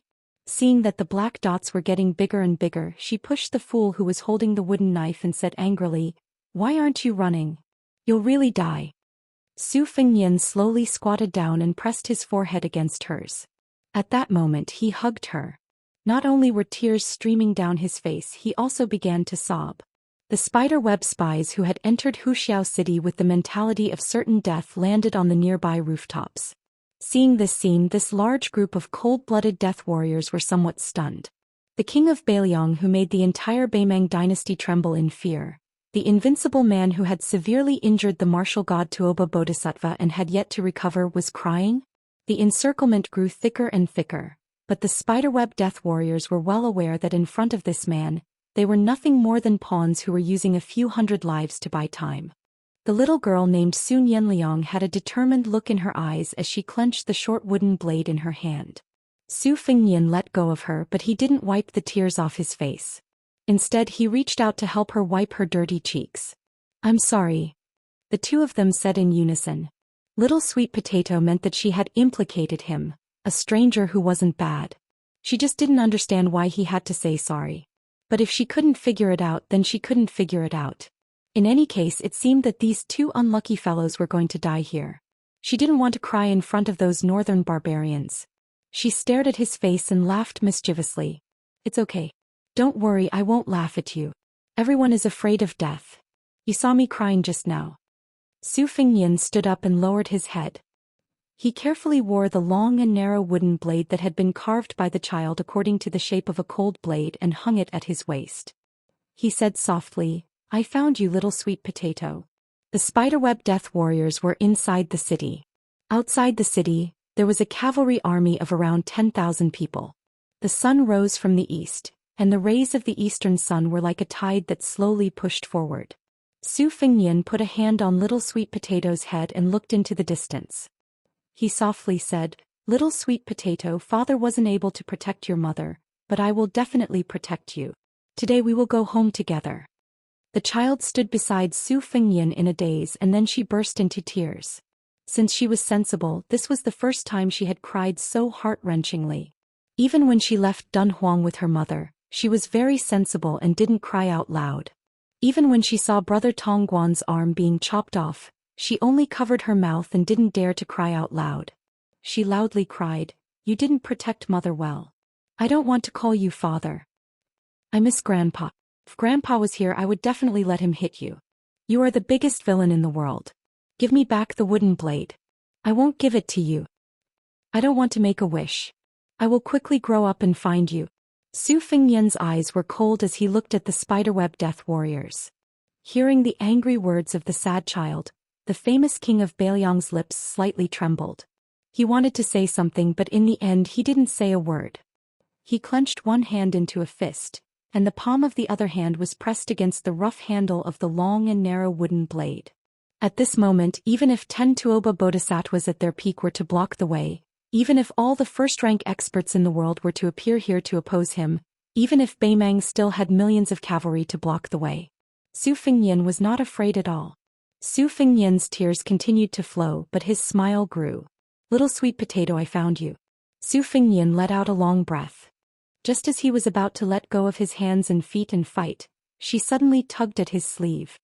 He crouched down, his eyes full of confusion. She sniffled, raised her small hand and helped him wipe away his tears. Su Fengnian gazed at his daughter. In his eyes, little sweet potato was tanned, but more beautiful than all the children in the world. He smiled and said, "You weren't bragging. Your father, Su Fengnian, is really an expert as high as a 100-story building." After he said this, a vision suddenly appeared in the world. Huyan City. Except for this temple. It was the entire Huyan City. Tall buildings were torn apart, stone walls were torn apart, and trees were uprooted and floated up. All the weapons in the city were mixed in. Almost all the inanimate objects rose into the sky. Then on this small roof he wore a long and narrow wooden saber at his waist, while little sweet potato held a short wooden saber. This father and daughter pair.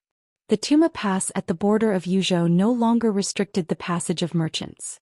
There was a child named Zhou Xian, who jogged to the market with a joyful expression.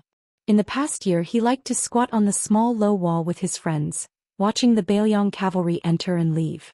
Their teacher from outside the village was originally the strictest. Although he was young, he was more knowledgeable than Mr. Hong. According to the new teacher, he came from the Central Plains, Gangnam-do.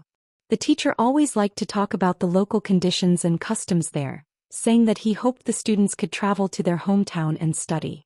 He said that no matter where the student came from, they should read thousands of books and travel thousands of miles so that they could not live in vain. Today the strict teacher from the village actually drank alcohol. He reeked of alcohol and was drunk. The whole school could smell it. Today the teacher shook his head and was very interesting. He almost fell down a few times, but in the end he said to them, "Beiliang has won, we have finally won, not only the north. The southern dynasty of the Mang barbarians is under the iron hooves of Beiliang. 2 great Turks have taken the initiative to surrender. Even the grassland of Beiliang can't be protected." Zhao Yusong ran happily and quickly today, leaving his peers far behind. He ran to the low yellow wall and squatted beside a little girl who had been waiting there for a long time. He whispered to her, telling her all the interesting things that happened in the private school today. The little girl's family was in a similar situation as his. Although they were not from the same village, their mothers were very close. They often visited each other's houses. Many people in the private school laughed at them for being betrothed. Zhao Yosong's face would turn red every time, but he was unwilling to deny it. He was not stupid. He liked her a lot. She was fair and chubby, and her eyes were so beautiful and watery. It would be strange if he did not like her. Those who made fun of him the most fiercely were actually secretly fond of her. It was a pity that she only liked him. After quietly listening to Zhao Yusong, the little girl lowered her head and said timidly, "My mother is going to get married. That person just came to propose marriage." Zhao Yusong was surprised and then asked in a low voice, "Is it Lu Biaozhang from your village?" The little girl nodded vigorously. Zhao Yusong sighed heavily and then comforted her like an old man, "It's okay. Although Lu Biaozhang is 5 or 6 years younger than your mother, he is indeed a hero. Otherwise, how could he be the head of our Beiliang crossbowmen? I believe that he will definitely treat your mother well." The little girl tugged at his sleeve and whispered in his ear, "I heard that your teacher likes your mother." Zhao Yuling, who was in the dark under the light, was really shocked this time. He sat on the ground and said, "It can't be." The little girl felt wronged and said, "But that's what my mother said too." Zhao Yusong pulled a long face and said, "Our teacher is very good, but I don't want him to be my stepfather at all." She asked doubtfully, "Why?" "My mother thinks that Mr. Zhang is very good. He is good-looking, has a good temper, and is also very knowledgeable. The last time your mother came to my house, my mother even persuaded your mother to agree. Zhao Yusong shook his head vigorously and said, No, no. My mother can't marry him. She frowned, then pouted and said angrily, Do you think that a scholar like you will be embarrassed if your mother remarries? In fact, she was afraid that he would not like her. After all, her mother had remarried. Her mother always told her that Zhao Yusong was the most precious scholar in the world. He would definitely be successful in the future and she could not let him go. Zhao Yusong quickly waved his hand and said, No, no. If my mother really likes someone, I can't wait for my mother to be happy, but I know that my mother doesn't like Mr. Zhang. In fact, Zhao Yusong was lying. He actually didn't know whether his mother liked the private school teacher or not. In his heart, he hoped that his mother would marry that person if she really wanted to. Chapter 2039. However, if his mother really liked Mr. Zhang, he could only accept his fate. Alas, he was worried. The two children sat side by side on the wall, each with their own thoughts. They stared at the gate of Tuma Pass in a daze. Suddenly, Zhao Yusong's eyes lit up and he jumped off the wall. He didn't care even if he fell flat on his face. He ran all the way down the wall. The little girl was stunned. After she came back to her senses, she helped him carry his bag and ran down the wall carefully. Zhao Yusong ran to the man who was walking slowly from the north to the south and shouted, Uncle Su. The man waited until Zhao Yusong ran in front of him before he asked with a smile, Yusong, why didn't you call Brother Su or young Master Su this time? Zhao Yusong grinned and blinked. My mother taught me. Why don't you ask her yourself? The man was stunned. He smiled and said, I'm going to buy meat buns. Wait for me. When he went to the store to buy meat buns, Zhao Yusong suddenly noticed Little Charcoal following Uncle Su from a distance. When Little Charcoal saw Zhao Yusong, he glared at Zhao Yusong fiercely and even raised his fist to scare him. The little girl who was Zhao Yusong's childhood sweetheart came to him, panting. Zhao Yusong quickly took the bag and smiled at her apologetically. Zhao Yusong suddenly leaned over and whispered in the little girl's ear. She was a little confused, but in the end she trotted away. Little Charcoal was Su Fengnian, and the Uncle Su Zhao Yusong mentioned was Su Fengnian, who had just returned to Yuzhou from Beimang. Unless Su Fengnian's father was in a hurry and carried the little sweet potato all the way, she would deliberately keep a distance of more than 10 steps from him as long as she walked by herself. She had a posture of, I promise I won't lose you, but I won't get close to you. Therefore, after entering this tumbling horse pass, it was the same situation again. Su Fengnian was helpless and could not do anything about it. Su Fengnian bought 4 steaming meat buns and handed them to Zhao Yusong. He asked with a smile, Where's the little girl next to you? Zhao Yusong chuckled. Maybe something happened at home. Su Fengnian smiled and shook his head. He turned around and walked towards his stubborn daughter. The latter did not run away. After taking the meat bun, she did not wait for Su Fengnian to tell her to eat slowly. Be careful, it's scalding. Su Fengnian gasped. He didn't say anything unnecessary. He just endured his heartache and quickly turned away.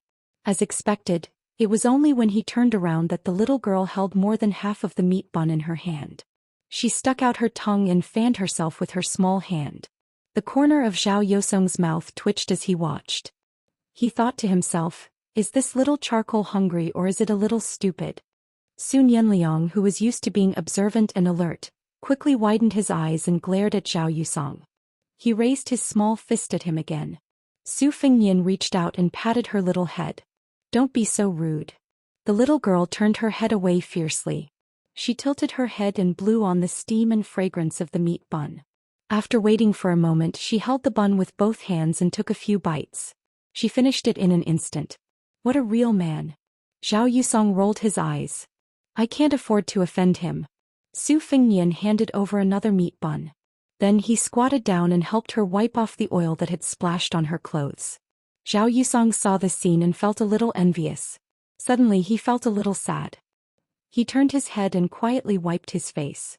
Sun Yanliang rolled her eyes even more when she saw the silly goose's inexplicable actions.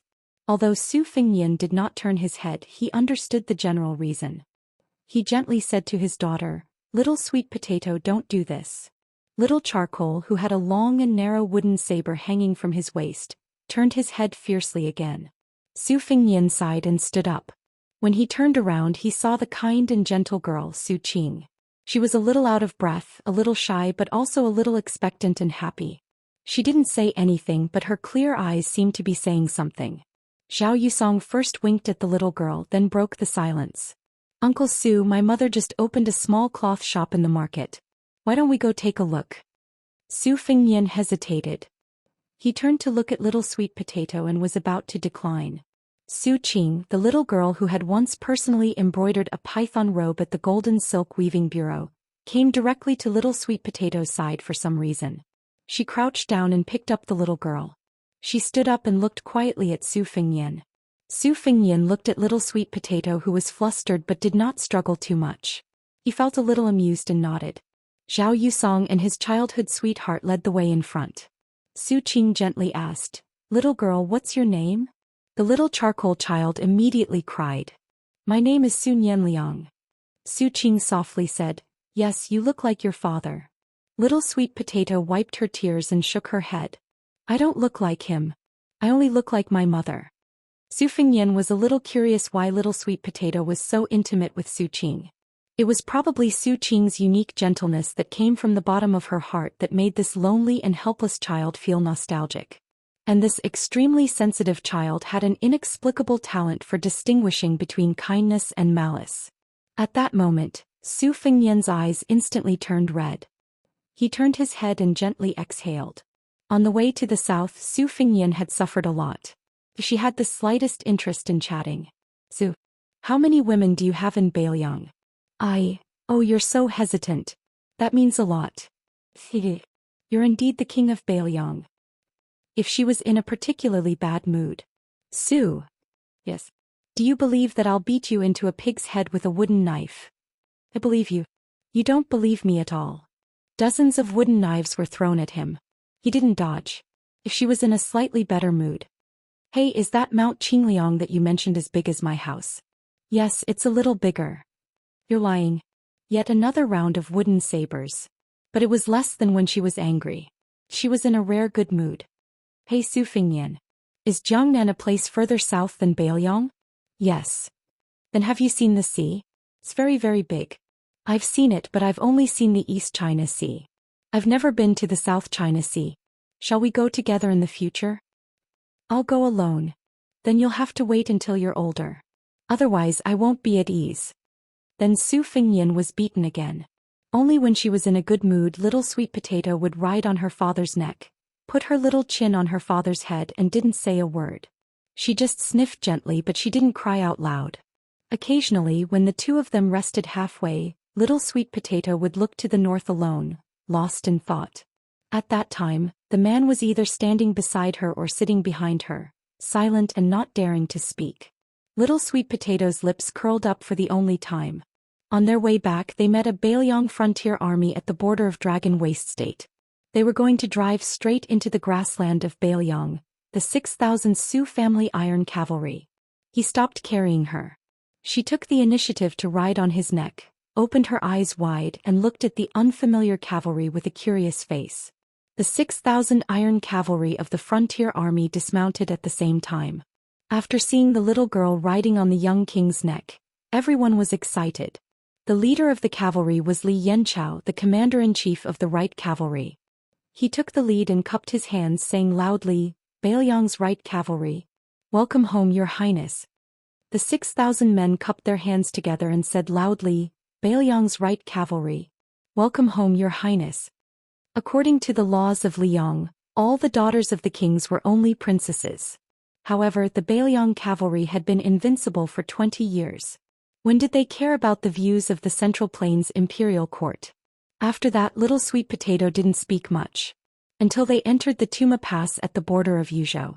When they arrived at the small cloth shop at the corner of the market, perhaps because Su Qing left in a hurry, she didn't even close the door. There were already many customers waiting for her and business was obviously good. The Battle of Liangmang had ended, and many soldiers of the frontier army were returning to the pass one after another. With more people and more soldiers, business was naturally good. The small shop. There were 7 or 8 men and women inside and it was a little crowded. However, she believed that most of the men were here to buy cloth. Su Fingyan said to Su Qing considerately, "You go ahead with your business, it's okay.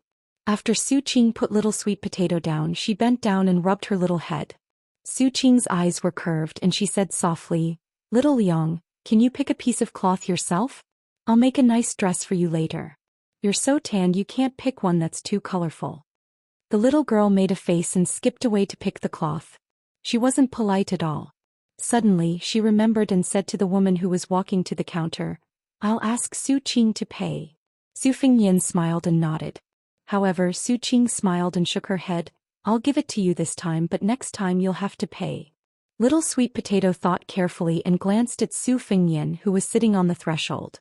The child didn't refuse. Probably because of Su Fengyan's sudden appearance, the male customers left quickly. However, the women and girls were even more reluctant to leave. During this time, Su Qing and Little Sweet Potato looked at each other in tacit understanding. At that time, before Little Sweet Potato went to touch the cloth, her two little hands didn't forget to vigorously wipe her sleeves. Su Fengyan sat alone on the threshold with one hand supporting his chin. He kept looking at the child with a serene expression and warm eyes. After waiting for all the customers to leave, Little Sweet Potato sighed and spread out her hands. She said to Su Qing with a helpless face, "I don't like anything." Su Qing made an "oh" sound, then walked out of the counter and went to the cloth rack to pick and choose. Finally, she picked up an elegant floral cloth and turned to the little girl with a smile. "Then I'll just give you this cloth casually?" Little Sweet Potato blushed a little. Su Fengyan stood up and said softly, "I have enough money." Little Sweet Potato waved her hand, "Okay." Chapter 2040. Su Qing looked at the sky outside. It was dusk.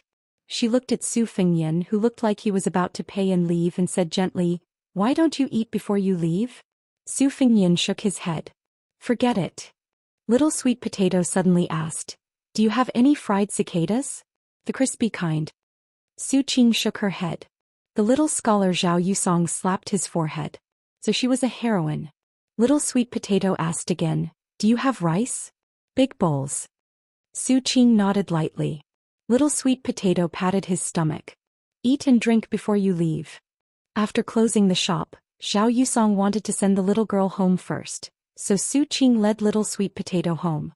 Su Fengyan could only stand obediently on the other side of Su Qing.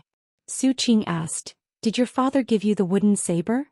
Little Sweet Potato patted the long and narrow wooden saber lightly and snorted coldly. "No, I made it myself." The child quickly added, "I made it for myself. I didn't give it to anyone." When they reached the small courtyard, Su Qing brought the little girl to prepare dinner. The little girl was probably happy to stay with her father.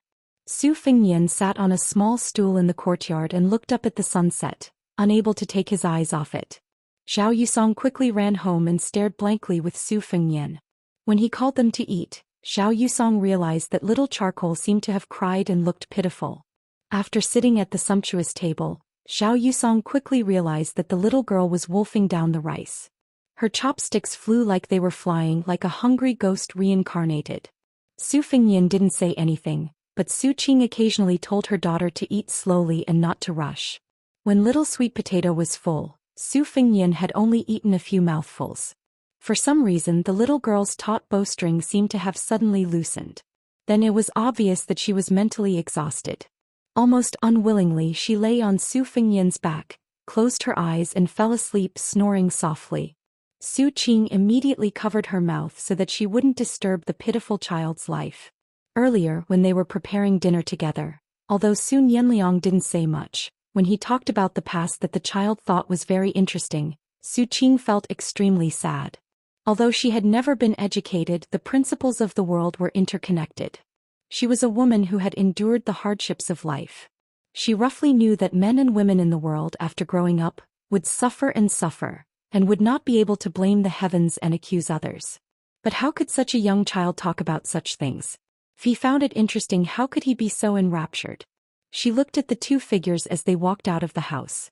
For the first time she was angry at him. "Can't you let the child sleep on the bed?" At that moment the man suddenly stopped in his tracks. Zhao Yusong was at a loss and a little scared. In the end, Su Fengyan returned to the house and gently handed the sweet potato to Su Qing. She carried the child to her room and covered the child with a quilt. She stood at the door and said softly, "Tonight, you will sleep in the room on the right pine." Su Fengyan shook his head and said, "No, I will go to the courtyard." She wanted to say something but hesitated. In the end she silently turned around and sat by the bed. Su Fengyan sat in the courtyard.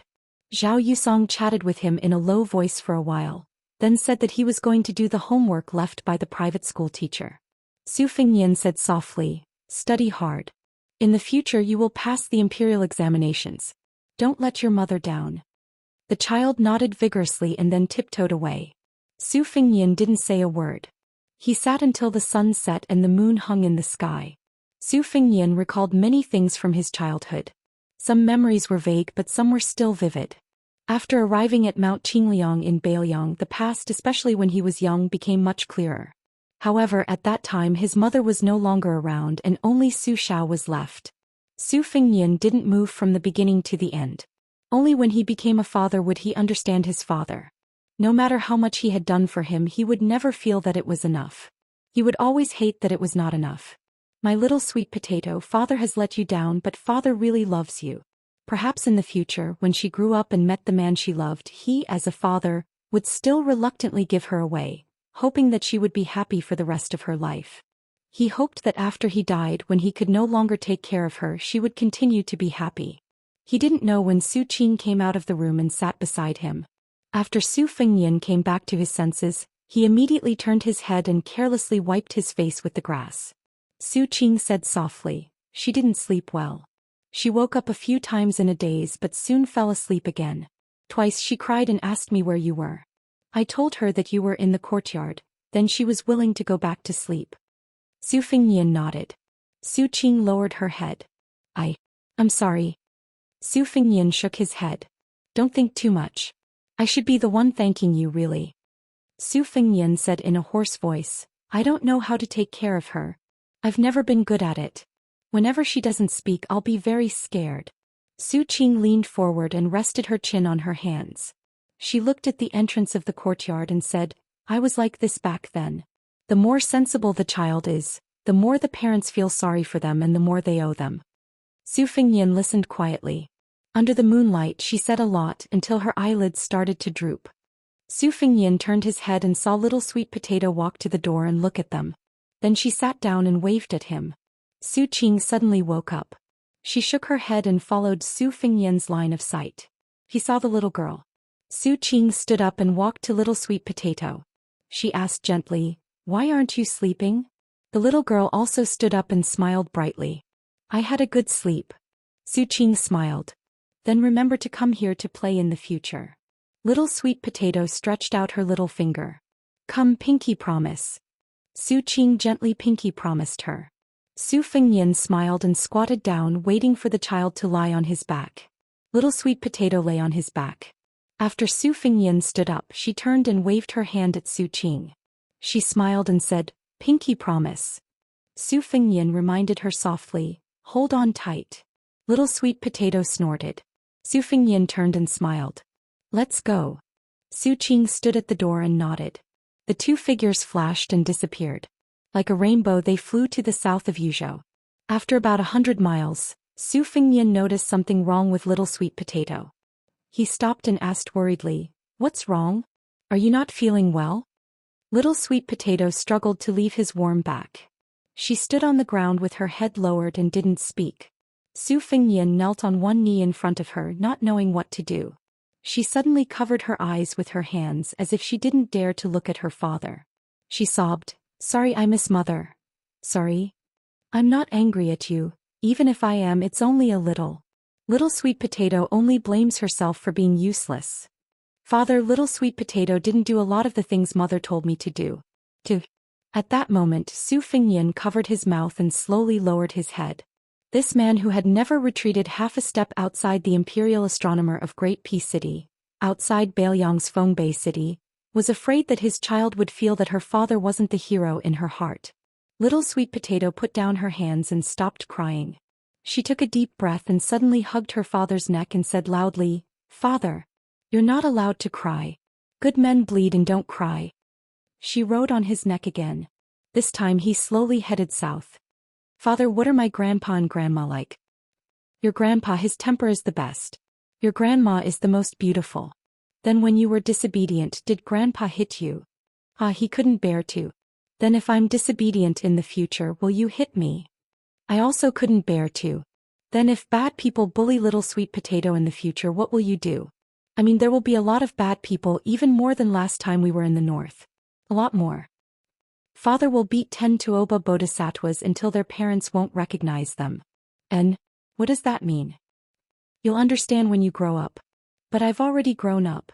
In Father's heart, little sweet potato will never grow up. Then if a woman doesn't like little sweet potato, will you not want little sweet potato? Of course not. Because Father likes little sweet potato the most. Sai, back then Mother must have been tricked by you like this. When I'm angry in the future, I'll call you Su Feng Yen. Father, will you be angry? Little sweet potato, Father will never be angry with you in this life. What if you don't keep your words in the future? Don't you have a wooden sword? That's right. Can you accompany me to the roof in the future? Can we go find those things called fireflies together? Do we have drumsticks at home? Is the blanket at home thick enough? Anything is fine. Everything is fine. Father, and don't die, okay? Don't pretend to sleep. Okay. Father. What now? Hey, I'm just calling you. Outside the city, smoke rose everywhere. Inside the city, chaos was everywhere. One must know that this city was called Great Peace City. For more than 200 years, there had never been a foreign army that attacked this Liang capital. What made him feel the most sorrowful was that the reason why the enemy had not attacked the city was because they wanted to prevent the Battle of Liangmang from ending too early. The emperor of the Zhou clan, Zhou Xian, sat alone in the diligent room where all the previous monarchs had studied and learned to read.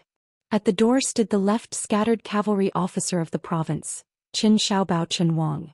The young emperor sat in the seat he sat in when he was young and studied. He raised his head and looked at the place where the diligent teacher taught. No one knew whether this young monarch, who originally had lofty ambitions, was angry or regretful in the depths of his heart. Chapter 2041. Strangely, this emperor, from the time he was a prince to his ascension to the throne, did not have a bad reputation at all. In fact, even if he was not the eldest son of the previous emperor, his ascension to the throne was still very justified and seemed to be supported by the people. After he sat on the throne, there was nothing wrong with it. He had the magnanimity of a scholar, the bearing of a wise emperor, and the popularity of the people. But in the end, the Liang dynasty that unified the Central Plains, the old Emperor Zhao Li and the previous Emperor Zhao Dun, passed to Zhao Zhuan and died in his hands. In the spring and autumn period, some emperors who died had to die and some did not. The former was the Jiang Emperor of Dechu, and the latter was the last emperor of the old southern Tang. Although this young emperor belonged to the former, Zhao Zhuan did not care about his own life and death. He just wanted to understand one thing here. Why did he lose silently in the end, like a tall building that suddenly collapsed and fell apart in an instant, and there was no time to remedy it? Was it his great-grandfather's fault? Or was it the Zhao family's foundation that was on the verge of collapse in his father's hands? The emperor, who had his back to Qin Wang, looked calm. Qin Wang suddenly saw the young eunuch standing at the end of the corridor. Qin Wang wanted to say something but stopped. The eunuch walked slowly along the corridor, brushed past Qin Wang and continued to walk. Finally he turned a corner and disappeared. From the beginning to the end there was no sound. Qin Wang closed his eyes, his face full of pain. It was unknown when the Empress Yan Dongwu had arrived. Even at this moment she was still as graceful as ever. Qin Wang made way for her and bowed. Yan Dongwu nodded and returned the greeting. She walked into the room and sat beside the emperor in silence. Zhao Zhuan turned his head and smiled. "You're here." Yan Dongwu smiled. "To accompany you." Zhao Zhuan said softly, "I thought Lu Xing would be like Wu Zhongshuan and Song Li, surrendering when he saw the situation was not good. Unexpectedly he fought to the end and lost most of his troops. I thought that the prince of Jiaodong Zhao Sui and his son Zhao Yi would bide their time like Gu Jiantang. Unexpectedly the father and son led their troops to the south, and all the cavalry under their command died in battle. I also thought that Huanghuai Jidushi Su Gong would die in battle for the country just like Lu Xing and Zhao Sui. Unexpectedly today he sent someone to give me a secret letter. In the letter he roughly said, in the present world Su Shao no longer exists in the frontier fortress, and Zhang Julu no longer exists in the imperial court. I Su Gong am really not willing to die loyal to the Zhao clan in Liang. Our two Huai only have the elite troops of the frontier army left. Rather than fighting each other to the death in the Central Plains territory, it would be better to be like the Bailiang frontier army, where everybody dies facing the north with their backs to the south. Zhao Xuan chuckled and said, "The last sentence of the border general who is the pillar of the country is if your majesty doesn't agree, I can't do anything about it." Yan Dongwu's eyes were sharp. A traitor who brings disaster to the country. Zhao Xuan shook his head and said self-deprecatingly, "He's just not very loyal. He doesn't bring disaster to the country. In the beginning, Su Gong still won many key battles. Otherwise, the Prince of Yen and the others wouldn't have the face to continue acting like this. This letter Su Gong isn't for me to read. It's actually for Zhao Bing and Zhao Zhu to read. Our great General Su has put a lot of thought into this." Yan Dongwu gritted his teeth and said, "The most hateful one is Qin Jibao. The most shameful one is Gu Jiantang." Zhao Xuan still shook his head. No matter how strong Qin Jibao's 60,000 infantry and 20,000 elite cavalry are, and no matter how skilled the white-robed war saint is at using troops, they can't completely stop the two Liao border armies from moving south. This is partly because Gu Jiantang is unwilling to exhaust his elite troops, and partly because the generals under his command have to hide their strength. Zhao Xuan sighed and said, "No matter what, Qin Jibao is indeed worthy of the reputation of the white-robed war saint. No wonder the previous emperor praised him so much." Yan Dongwu's expression was lonely. Zhao Xuan smiled and said, "I should be glad that Qin Jibao didn't stay in Bailiang to assist that person. Otherwise, not only would this world not lose to me, it wouldn't be surnamed Zhao." Yan Dongwu lowered his head and rubbed his stomach. Zhao Xuan reached out and rubbed her head. This young emperor was crying, but his voice was very gentle. Live well with the child. I only ask for peace. Don't tell him who his father is." Zhao Xuan seemed to be speaking to someone who didn't exist. "You and the Zhao family have been friends for hundreds of years. Zhao Xuan only asks that old Immortal take her and leave Great Peace City safely." A sigh sounded from somewhere, as if it was by his ear or at the edge of the sky. Then a word was said, "Okay." This day the Emperor of Liang, Zhao Xuan, held the Jade Seal and personally came out of the city to surrender. The person who surrendered was not Zhao Sun, who had just become emperor a decade ago, or even Zhao Bing, the king of Yen, but His Royal Highness Zhao Zhu. In the early years after Zhao Zhu and Qin Jibao's group parted, Zhang Gaoxia's last words to Zhao Zhu on the mountain peak were as she had said. Many years later, in the winter when the auspicious year was changed to Yangzhia, she was the empress of the new dynasty of Liang. In the capital that had been changed to Peaceful City, in the wooing hall that had not been renamed, a slender man in blue robes slowly walked into the hall. He had a cold blade at his waist and was bathed in blood. Behind him was a woman in white robes. She had the spring thunder embroidered winter blades at her waist. She helped the former guard the entrance to the hall. Outside the hall were thousands of armored imperial guards. She, who was already the empress, still stood with her sword on that day. She stood in the hall and stood between two men. One was the most noble man in the world, the other was the most invincible man in the world. They had once been the best of brothers. The former had wanted to kill the latter, but he had not succeeded. The moment the latter stepped into the hall, he put the cold blade back into its scabbard. This action was filled with undisguised disdain. His gaze passed over the woman's figure, but he did not speak. The new emperor, Zhao Zhu, who was wearing a dragon robe, slowly stood up from the dragon throne. He walked down the stairs step by step and stood in front of Zhang Gaoxia, facing the man face to face. Zhang Gaoxia angrily rebuked with a trembling voice, "Su Fengnian, do you really want the world to fall into chaos again? Do you know how many soldiers and civilians will die in vain in Bailiang and the Central Plains?" The man in blue robes did not pay any attention to the woman who was the mother of the world. He only looked at the dragon robe quietly and asked, "Why?" Zhao Zhu calmly said, "The little beggar wants to treat you to the best wine, but the emperor Zhao Zhu wants to never have any future troubles. The descendants of the Zhao family can sit back and relax. It's that simple." The man smiled and asked again, "Can't we sit down, drink and talk nicely?" Zhao Zhu shook his head and said, "This is why I, Zhao Zhu, can wear this robe now." Seeing the man reach out to grab the hilt of the blade, Zhao Zhu just closed his eyes and remained motionless, waiting for death. Zhang Gaoxia was just about to rush forward when Zhao Zhu grabbed her arm tightly. With a pale face, her fingers loosened and the long sword fell to the ground. Yes. A capital city, hundreds of masters, a total of 30,000 iron armors could not stop him. How could she, Zhang Gaoxia, stop him? She also closed her eyes, but both of her hands were holding her man's arm. She did not know when, but she seemed to notice that the emperor staggered backward as if someone had punched him in the chest. She suddenly opened her eyes and turned her head to see Zhao Zhu's blank face, but he was unharmed. The man withdrew his fist and turned to leave. He said softly, "Treat Bailiang well in the future. I will watch you from outside the capital, little beggar." The man and the white fox's faces disappeared in a flash.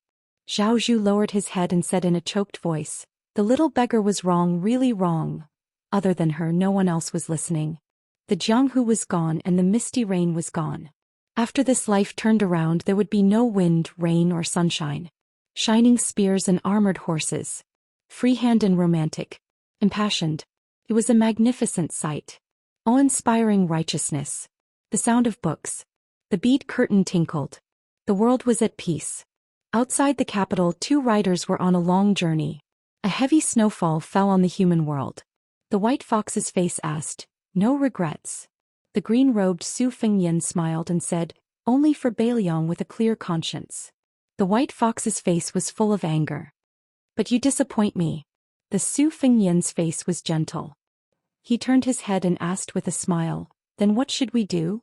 The white fox's face snorted and did not look at him. She blushed for the first time and said in a matter-of-fact tone, "Beggar Su, you can be my wife." The Su Fengyan gave her a thumbs up. "Skillful work. His Royal Highness must be rewarded."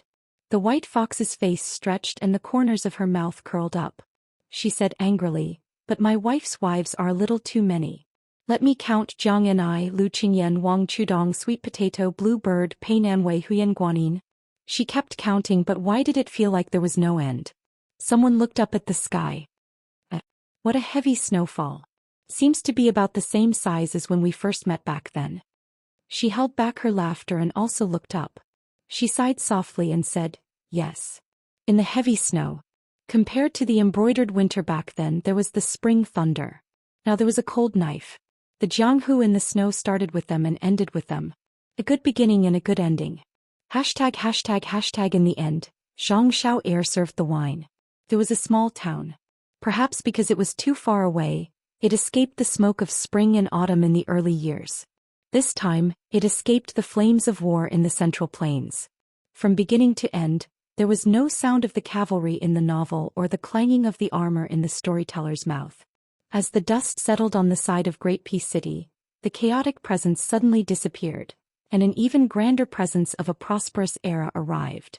For this small town, the most direct and obvious scene was the increasing number of customers who went to the brothers' building to drink and listen to storytelling. In the end, it was overcrowded. Some customers who happened to be shy in their pockets took the opportunity to tell the restaurant's manager that they did not care about the location and could drink at the door. After all, it would not affect the storyteller's storytelling. Chapter 2042. Everyone within a 100-mile radius knew that the signature of this restaurant was not some rare wine or fine wine, nor was there any seductive woman selling wine. Instead, it was the elderly storyteller of the restaurant who sat alone in the center of the main hall, surrounded by tables of wine on all sides. The old man sat on a small stool with a small table beside him. There was a gavel on the table, 2 or 3 pots of wine, a large white bowl, and a plate of peanuts. That was all. After noon, when the guests at the table had cleared away the dishes and replaced them with wine pots, jars, and bowls of various sizes, the storyteller slowly walked out from the back hall. The old man was still more than 20 steps away from the table. He had not even opened his mouth, but he had already attracted earth-shattering cheers from the entire 2 floors of the restaurant. The old man raised his clenched fists high in the air to greet all directions. The loud cheers in the restaurant rose and fell one after another. What a lively and bustling scene. The storyteller, who had taken advantage of the situation, waved his sleeves and sat on the small stool like an expert. He pretended to straighten his clothes and sat still. Only then did he reach out to grab the gavel and heavily knock it on the table. He said loudly, "At the end of the previous report, it was said that the second battle of Liangmang was imminent. 18 great grandmasters of the Central Plains would come together. The old man grabbed and put down the gavel again. He suddenly knocked the gavel on the table again. The old man said in a deep voice full of energy, "The rise and fall of 1,000 years, the affairs of the military and the state, are the most troublesome to think about. The most troublesome." At this moment a listener laughed loudly and asked, "At the end of the previous report, you old man, you kept us in suspense. You said that Zhang Feilong, hero Zhang, who is known as the layman of Bianjing in Jianghu, asked our king of Bailiang for advice on how to deal with the fairies and heroines. What did the king of Bailiang say? We're all waiting. Everyone, don't you think so?" Up and down the restaurant, dozens of tables of guests roared in agreement. Many of the Jianghu heroes who had placed their swords and sabers on the table began to boo. Many young wanderers even whistled with all their might. The storyteller was obviously already familiar with this scene. He calmly poured himself a bowl of wine and slurped it down with relish. In fact, at the end of each storytelling, keeping the audience in suspense and shaking the burden was the secret skill that the shopkeeper of this restaurant had taught the old man. Only by keeping the audience in suspense could there be repeat customers. After the old man leisurely put down the bowl of wine, he smiled and said, "If you hadn't mentioned it, this old man would have forgotten about it.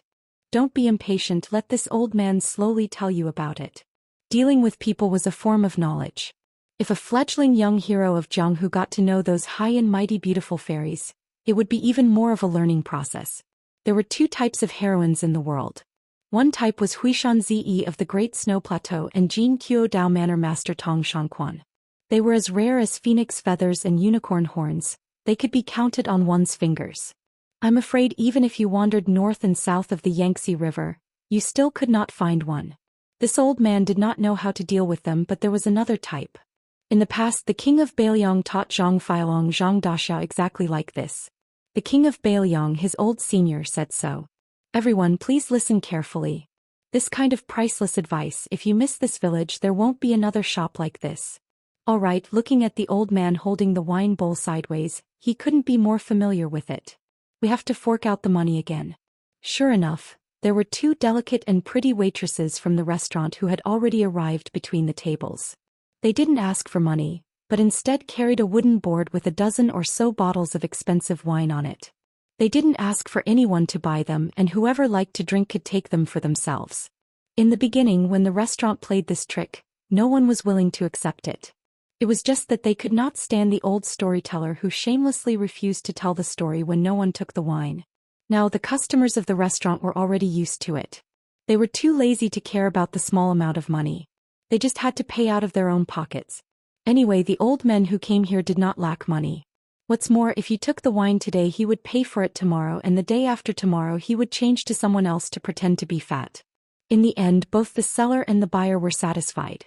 However, the owner of the restaurant was really wicked. He could even think of such a cheap trick. Fortunately, the restaurant was smart enough to grasp people's hearts. They knew that this kind of thing should not be done more than 3 times. Generally, they would only do it once at the beginning and once at the end. It was not annoying. Over time, it became an unwritten rule of the restaurant. It even became one of the characteristics of the restaurant. The 20 small pots of wine that the 2 waitresses carried were quickly taken away by the guests. The storyteller then continued, "The Northwest King said to our hero Zhang that it is actually fun to fight with those fake female heroes and fake fairies. According to the king, first of all, you must remember that you must not surrender before fighting. You must not feel that you are inferior to others, and that those fairies and heroines are naturally superior. You must tell yourself that no matter how beautiful and charming those women in front of you are, no matter how arrogant and cold they are, they still have to eat, drink, and go to the toilet. After eating onion, garlic, and fish, they still have to fart." First, the whole restaurant was stunned. Then there was a thunderous applause. These words really made people feel enlightened.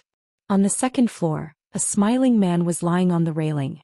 On his left was a little girl standing on tiptoe, and on his right was a little boy squatting. The 2 children had a small wooden sword hanging from their waists. This man was the shopkeeper of this restaurant. He used to be a waiter here. After a few years as a waiter, he quickly bought the entire restaurant from the old shopkeeper. His business was doing very well and was growing by the day.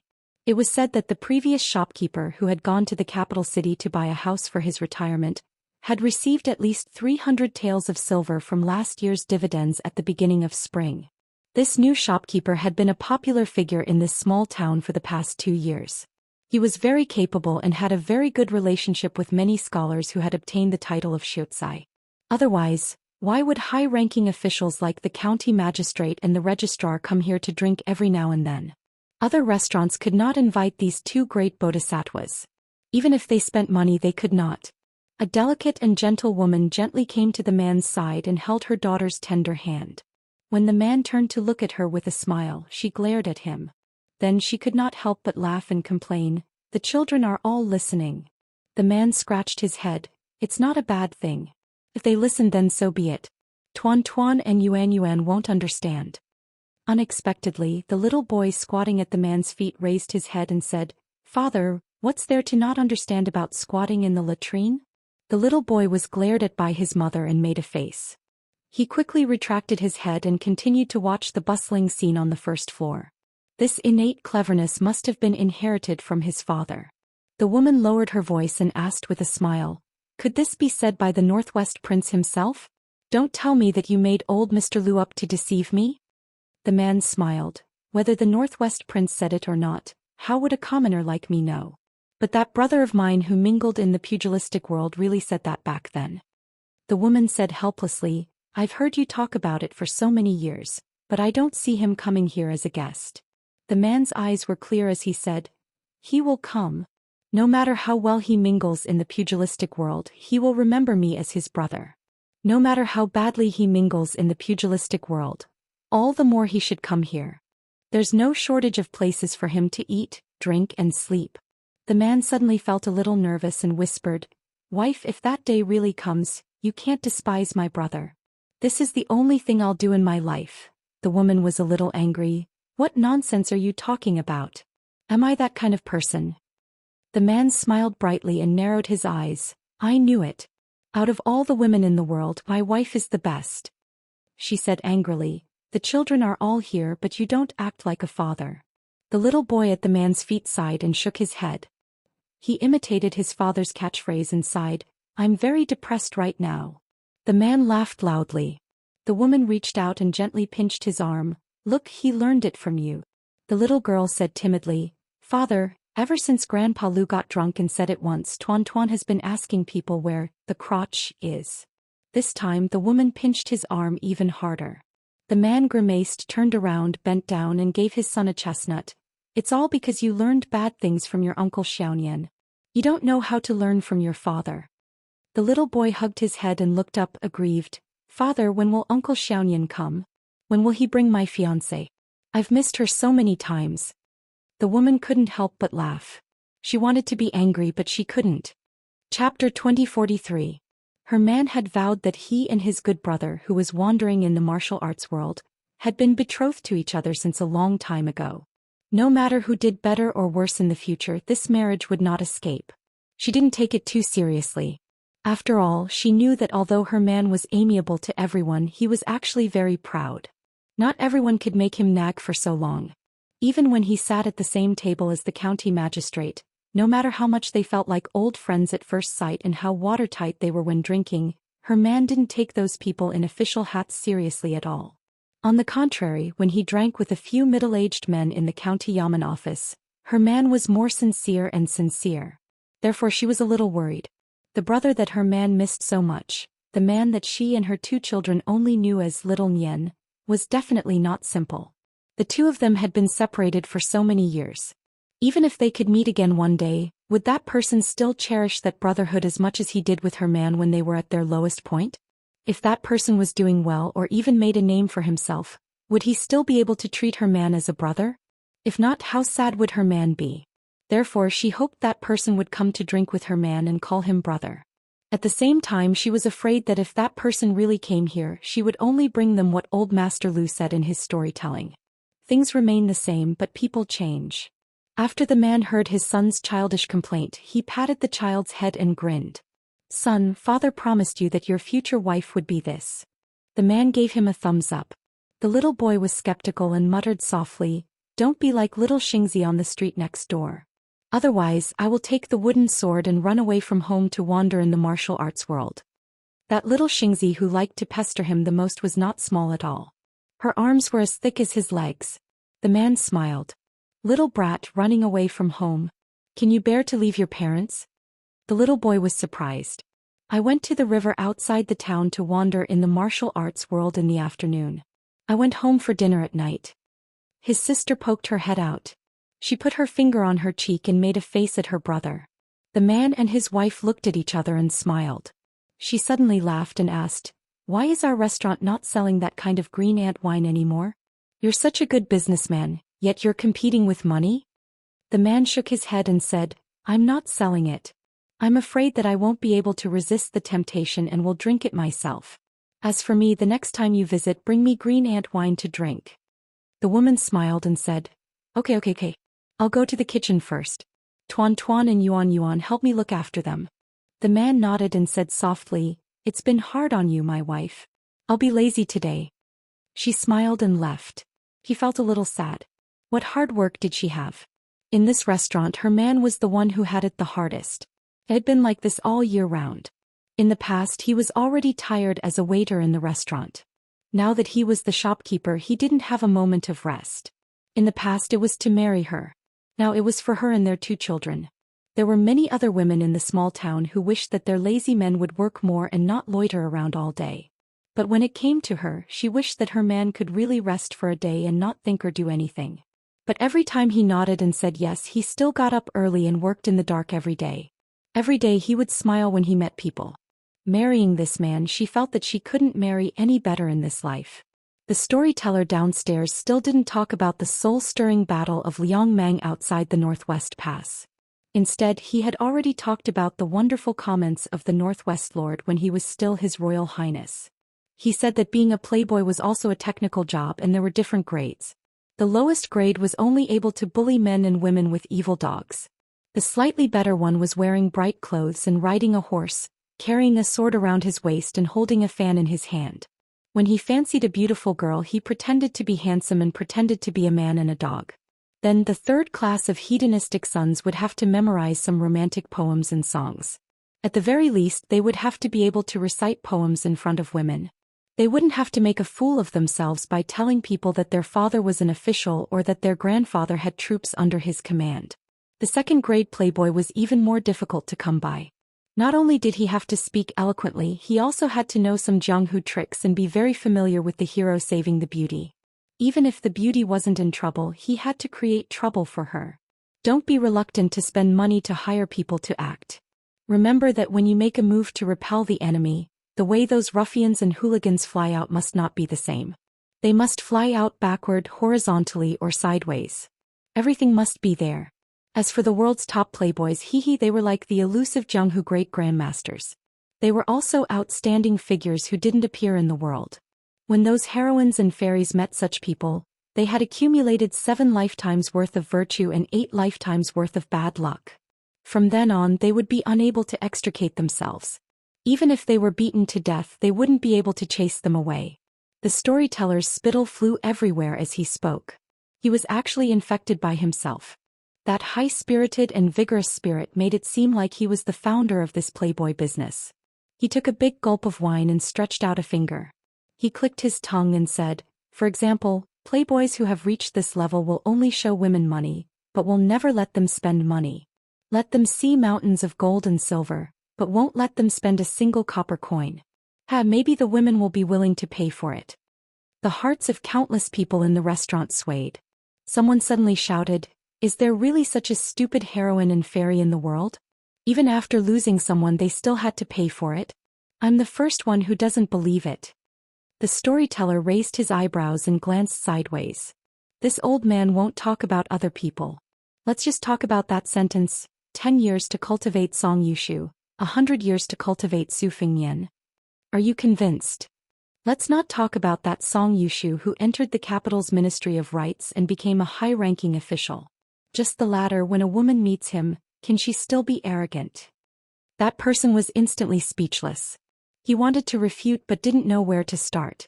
After all, he was a frequent customer of the restaurant. He had heard many legendary stories about the Northwest vassal king. There were both admiration and envy. Of course, the latter was more. There were many storytellers in the restaurant. This person often put himself in the shoes of the storyteller. Thus, he naturally didn't want to deny himself. On the second floor, the restaurant manager squatted down and picked up a child. He laughed softly and said, "Tuan Tuan Yuanyan, father will tell you the truth. When father was roaming the Jianghu, there was also a woman who sincerely called you father and called father young master. Although she wasn't a famous fairy or heroine, she was much more powerful than all the heroines and fairies in the Jianghu. Therefore only your uncle Xianyan is worthy of her. That kind of good lady, father feels that she's only slightly inferior to your mother. Tuan Tuan, if you still want to be a hero when you grow up, if you have the ability, find me such a lady to be our daughter-in-law." The little boy frowned and said seriously, "Father, I already have a daughter-in-law. I don't like to be a womanizer. Mother also said that a good man must be loyal to a lady." The man lowered his voice. "That's the reason. Your mother is not wrong, but the good ladies in the world usually admire heroes. Think about it, if she likes you but you don't like her, how sad would that lady be, right?" The child fell into deep thought. Between the daughter-in-law he had yet to meet and the good lady he had yet to meet, it was a battle between heaven and earth. The little girl said angrily, "Father, I'm going to tell mother that you made Tuan Tuan like so many ladies." The little boy rolled his eyes. The man's expression changed drastically. He coughed a few times and said earnestly to his son, "Son, when you grow up, you must listen to your mother and only treat one lady well. Just like father, do you understand? If you dare to be disobedient, father will spank your butt until it blossoms. Your mother won't be able to stop it." The little boy sighed heavily. Alas, it was hopeless. The good lady who liked him was gone before he even met her.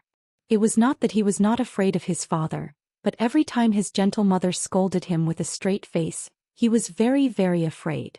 The storyteller downstairs drank a mouthful of wine and said with a smile, "In the final analysis, if you want to punch a heroine and kick a fairy, it's very simple. As long as you are half as handsome as the Northwest vassal king, it's enough." Boos suddenly sounded in the restaurant. The old man suddenly slammed the gavel, startling the drinkers who were caught off guard. This old man was the first to say that the rise and fall of 1,000 years is the most difficult thing to think about. We are ordinary people in the streets and alleys.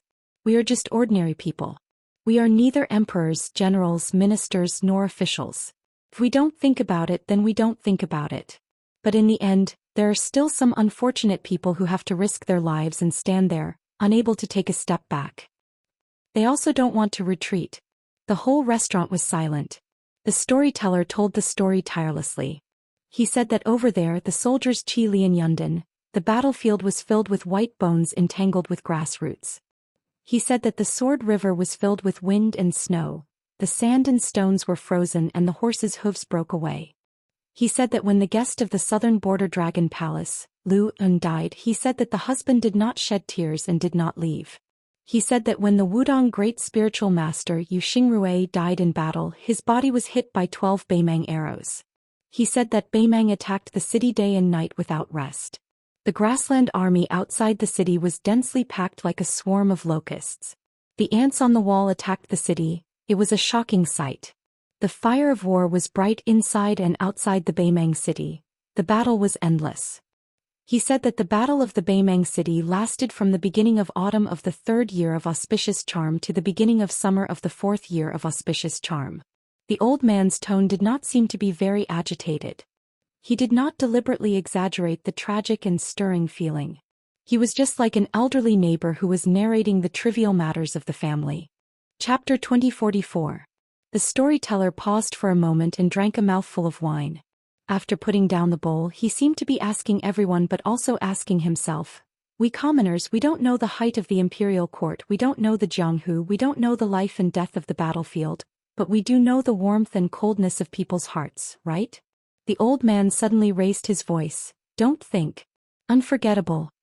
The spectators and listeners were shocked into a shudder. Then the old man said that the Bailiang cavalry were the best in the world, their cold blades pointing everywhere. They were invincible and invincible. It was said that during the second siege of North Jebei City, the northern Mang barbarians were driven into desperation. Even half of the western capital of the southern dynasty was handed over to the Liuzhou Iron Cavalry with both hands. They were still attempting to break through the number 1 city of the northwestern border. He said that the white-robed monk of the two Zen temples, Li Xiaoxin, was wearing a snow-white kasaya and stood alone outside Bailiang City. I went from the south to the north. Whether I became a Buddha or not, I put it down. I, Li Xiaoxin, have come to see Buddha. It was said that before this battle had even ended, Northern Liang's Ko Jianghuai, Xie Shibian Chao Wei Yu Wandao and the former Northern Mang's Winterobo King Jing Chong, these 5 famous generals of the present age, had joined hands to break through the Northern Mang Southern Dynasty's central-western capital. As he spoke, Ji Province General Yang Huchen, River Province General Kai Bai, and Ji Province Deputy General Han Fong resolutely gathered together, entering the grasslands from River Province's border together with Yu Province's remaining cavalry. Together with Lu Province's armored cavalry, they attacked the Northern Mang barbarian army that was retreating from north, resisting city from the left and right like a turtle in a jar. He said that after that battle the 3 military towns of Zhongzhong, Liuya, and Fuling were all broken and their people died in battle. He said that the partridge Zhou Kong personally went into battle 3 times and died on the battlefield. The Deputy General Li Yanchao took over the Tiger Tally and the right cavalry was left with less than 8,000 cavalry. In the end, there were less than 2,000 Bailiang frontier army in Huayang Pass. Corpses were everywhere inside and outside the city. After winter the blood froze. Looking from afar the Huayang Pass looked like a crimson pass. The Northern Liang King personally led 10,000 great snow dragon cavalry, directly bypassing the defeated Northern Mang's main army and making a long-distance raid to reinforce Huayang Pass. That Northern Liang Protector General Chu Lushan was sitting on the horse path on the city wall that was piled with corpses, holding a cold blade in his hand. The storyteller stopped talking and lowered his head to take a sip of the strong liquor. He closed his eyes and was a little tipsy. The moon is small and the truth is out. On the street of the restaurant the sun was scorching hot. A yellow dog was lying on the ground, its head drooping and its tongue sticking out. Typing dog. Inside the building the old man raised the gavel high up. Just when everyone was ready to hear the sound of the gavel slamming the table, unexpectedly the old man gently put it down and laughed heartily. Since ancient times who hasn't seen the Qing dynasty? Today I see that the fame of my achievements surpasses that of the ancients. In this part of the world heroes are vying for supremacy while the smoke of gunpowder rises from all directions, and battles are in full swing everywhere. How unfortunate is it for us commoners to be in such troubled times. How fortunate is it for us commoners to hear about the great victory at the border and report it to the Central Plains. How many times can one laugh in one's life? When meeting in a drinking contest one must be drunk. The old man poured a bowl full of liquor and raised it, saying loudly, "Everyone, can you drink with me, this old man? Drink this big bowl of Taiping wine."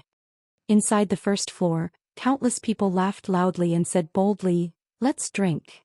Let's drink. Do you think I'm afraid of you, old man?" The old man laughed heartily and wiped the corner of his mouth. He slammed the bowl heavily. "I've talked about the battlefield. Allow me to repeat the same tune. Later let's talk about the Jianghu, woman on the battlefield. There's a #1 assassin in the world whose name is unknown. She killed Beimang's Aquarius Prefecture's governor. Our Wulin Alliance master, Mount Huishanzi of the Great Snow Plateau, almost took the head of Beimang's crown prince in the midst of millions of soldiers. There's a blind female zither player who is the 3rd most powerful in the world. The sect master of Zhulu Mountain, White Robe Luo Yang, defended the east wall of the main hall alone at the last moment during the second defense of North Jebei City. A woman in a red robe shuttled through Beimang's army as if she was in an unstoppable place. The female sword attendant of the Wu family's sword tomb carried the famous sword Su of Gojoseon on her back. She took the lead in every battle, and the king of Bailiang jokingly called her the white horse female lieutenant of Liangzhou. The old man laughed heartily and asked loudly, "Who said that the women of the Central Plains only know how to hide in their boudoirs and apply rouge? Who said that women's lives are worthless than grass?" There were many women in the restaurant and there were at least 20 to 30 of them. Hearing the old man's words, they were even more heroic than the men. Almost all of them raised their cups and bowls to drink. There were even a few extraordinary women who picked up their wine pots and drank directly. The restaurant was filled with cheers. The manager of the restaurant, who was lying on the 2nd floor, couldn't help but clap and cheer. He said loudly, "Today the heroine will drink for free." As a result, the crowd cheered even louder. A burly man raised his head and looked at the second floor. He pinched his throat and asked in a high-pitched voice, "Manager, I'll go back to being a woman today. Is that okay?" The manager of the restaurant was stunned. He laughed heartily and said, "Just based on your shameless ability, you're like my brother. Drink to your heart's content. I won't take your money, so I'll treat you to a drink." He hurriedly said loudly, "The others can forget about it. It's not easy for me to have a family to feed." The man's son, who was squatting next to him, suddenly stood up. He pressed his hand on the hilt of his wooden sword and hurriedly said loudly, "Yes. My father always said that the money for traveling in the Jianghu in the future is all in the money for the drinks. Not everyone can drink for free." The laughter continued. The storyteller found an opportunity to smooth things over for the manager. He immediately changed the topic. He slapped the gavel and deliberately asked, "Has anyone heard of a saying? If the heavens did not give birth to you, Li Chungang, the way of the sword would be like a long night." As expected, the restaurant was attracted again. In fact, there were rumors of this saying in the Jianghu, but it was not very widespread. After all, the new Jianghu was led by Xinyuan Qingfeng, who occupied 3 of the 14 chiefs of auspicious talisman.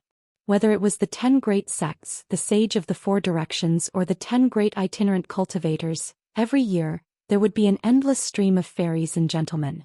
Moreover, there had been endless wars in the past few years. The famous saying of the old sword god of spring and autumn, especially the drinkers near this small town, was a little unfamiliar. If the storyteller in the restaurant had not mentioned it many times in passing, perhaps no one would have known the inside story. After all, the 4 great masters of spring and autumn, including Li Chungang and Wang Xiu, were several generations away from the old Jianghu generation. The storyteller smiled and asked, "This old immortal of the way of the sword once lent his sword to the new sword god, Dong Tai. Then this old man can't help but ask, if the heavens did not give birth to you, Dong Tai, what would happen to our world?" This question was a little too high and a little too far, so everyone was a little confused. In fact, the Jianghu of the Central Plains had not heard much about what the Peach Blossom Sword God had done on the battlefield outside North Jebei Pass. It was as if Dong Tai, one of the 4 grandmasters of the martial arts evaluation, had been the most unknown in the battle between grandmasters outside the pass. Just as everyone's curiosity was piqued, the old man slowly picked up the gavel with a smile. However, before the old man could hit the table, someone scolded jokingly, "Damn you, Lu. This old man is deliberately trying to trick us, isn't he? Wait a minute. Don't King say. If you want to know what will happen next time, listen to the explanation next time. I want to hear the answer today. As long as you are willing to tell me now, I, Guochunying, will buy the most expensive wine in your restaurant. 10 jars. How heroic. What a hero. I will have many children and grandchildren. Of course.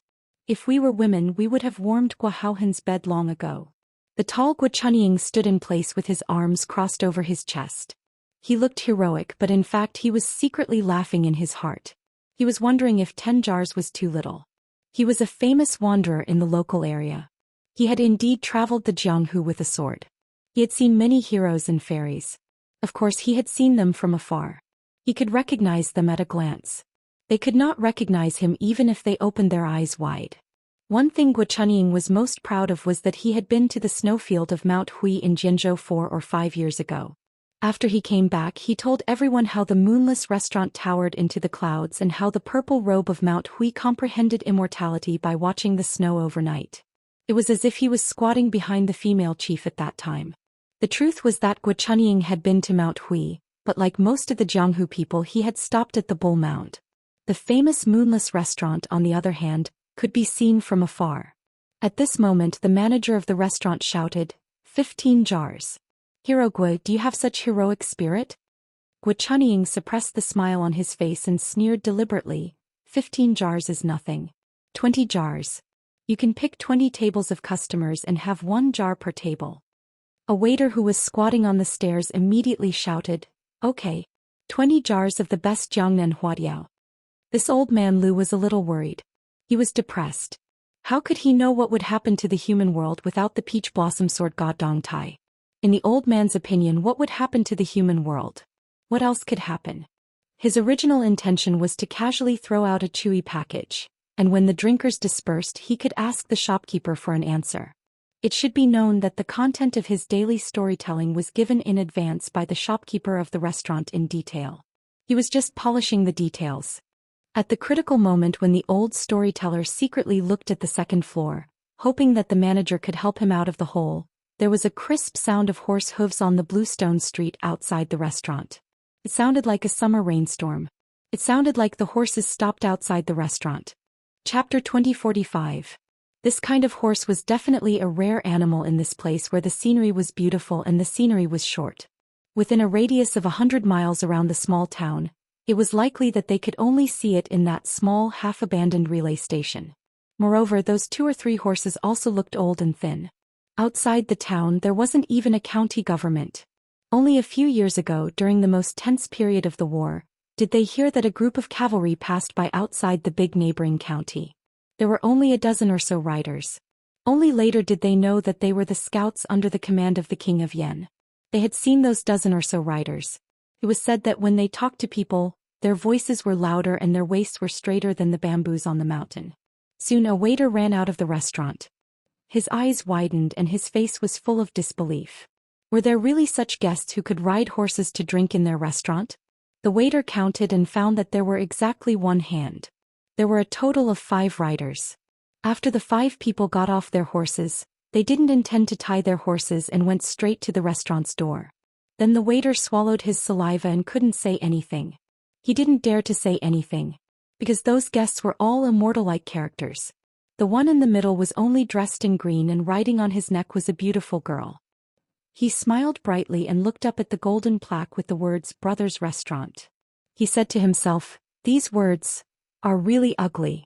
Little sweet potato, far worse than your father, right?"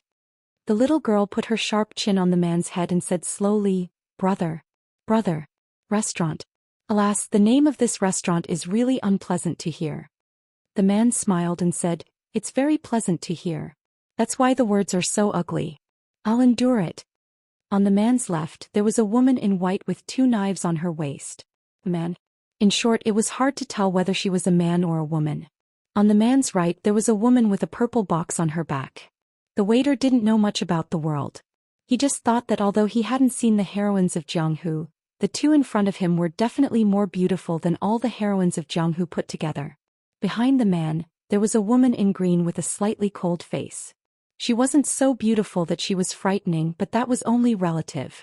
The waiter of the restaurant gathered his courage and asked in a trembling voice, "Dear guests, are you here to drink in our brother's restaurant?" The man smiled and asked, "Don't tell me you don't sell alcohol and can only eat and drink tea?" The waiter said awkwardly, No. The man waved his hand and said with a smile, "Don't worry about us. You do what you need to do." The waiter felt as if a heavy burden had been lifted off his shoulders, but he was also very disappointed. He couldn't care about anything else, so he lowered his head and jogged back to the restaurant. After this group of people crossed the threshold of the restaurant, the lobby of the restaurant quickly became silent. The green-clothed man in the lead glanced at the surroundings, and then he raised his head to gaze at the manager of the restaurant that was dumbstruck. The corners of his mouth curled up as he shouted loudly, "Waiter with the surname Wen." The appearance of this group of people was the strangest thing in the world. Therefore, when this handsome and elegant man's words sounded a little strange, no one cared. Not only the guests at the 30 tables on the first floor, even the guests at the dozen or so tables on the second floor stood up one after another and stood on the railing to look down at this group of distinguished guests. The manager of the restaurant, who had been lazily lying on the railing, had unknowingly straightened his back. For some reason his eyes were somewhat red. After hearing the shout of the man at the entrance downstairs, he said with a hoarse voice, "Here." The pair of children beside the man raised their heads, wondering why their father was so unwelcoming. That man laughed loudly and asked, "Do you have good wine?" The manager of the restaurant on the second floor took a deep breath. "Yes." That man continued to ask, "Do you have good meat?"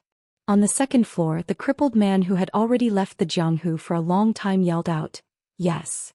That man paused for a moment and asked, "Do you have a wooden sword?" The man who had once walked the Jianghu with a dog paddle, and had also won the great title of Wen Bushing in the capital, grinned and said, "No." The man downstairs made an "oh" sound and said loudly, "Then do you have brothers? The manager of the restaurant, who was no longer a wandering warrior with a wooden sword. This Wen Hua, who had left the Jianghu in dire straits and then married and had children in his hometown, raised his arm that had not been broken and blocked his eyes, as if he did not want all the guests to see his appearance. With a suppressed sobbing tone, he smiled and said, "Yes. I have always had it." The little girl shouted worriedly, "Father?" The man carelessly wiped his arm and put it down. He smiled happily and said, "It's okay, it's okay. Father is happy that Uncle Xianxia of yours has come to our house. Let's go downstairs together." He held his daughter's hand while his son gently tugged on his other sleeve. The three of them quickly went downstairs together. At the entrance of the restaurant, the little girl, who was nicknamed Little Sweet Potato by the man, helped her father gently wipe away the wine on his face. She sighed and said, "Father, I really don't want to criticize you. Although you said that a real man's thing is not tears and should be called wine, isn't it too embarrassing for you to do it in front of so many people?" The man was silent. He only looked at the guy who was limping towards them with the two children. Although he had long known, when he really saw this scene, he lowered his head and exhaled softly. When that guy came closer, he raised his head and asked with a smile, "When are you limping? How did you do it? Did you get punished for taking liberties with a good girl on the street?" "It's a small matter, it's not a big deal." "Tisk Tiske, didn't you say that you have brothers?" "I don't care about you. I think that guy is really nothing. But my brother was once the #1 in the world. He used my sword moves and beat Tuoba Bodhisattva until he covered his head and fled like a rat. Do you have such a brother? Can you find someone with the surname Su for me in this world? Even half of it is your ability. There's really no way to find him. Can be seen that my luck is not as good as yours. My brother is not as good as yours. Yosu, your skin is no different from back then. But you're different." After Su said this, Wen Hua wanted to say something but hesitated. In the end, he just rolled his eyes and gently pulled the two children who were hiding behind him in front of him. Then he patted the two little heads one after another. "My son is called Wen Liang. My daughter is called Wen Xiao. Her nickname is Tuan Tuan and Yuan Yuan. Very festive. Tuan Tuan Yuan Yuan, call Uncle Su. It's okay if you don't call him that." The two children were obviously a little curious and scared. They really didn't call him that. It seemed that this was a little awkward.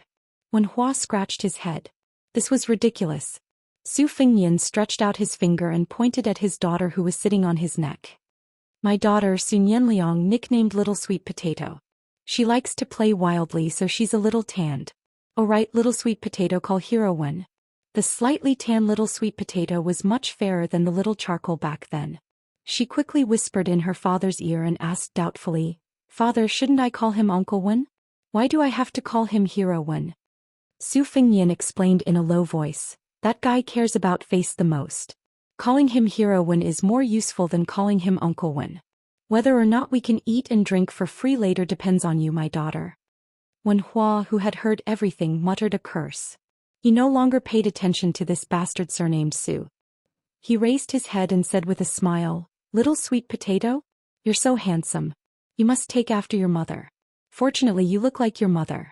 If you take after your father even a little bit, you'll really be in danger in the future." Little Sweet Potato didn't listen to her father. She smiled and shouted, "Uncle Wen." After Wen Hua heard this, he couldn't stop smiling. He quickly nodded and said, "Good girl. So good." Su Fengnian said helplessly, "Oh right, these two beside me. You can call them sisters-in-law. Remember, there's no difference in seniority. If you call them wrongly, you'll have to deal with it yourself. I'm the biggest daughter-in-law in the world.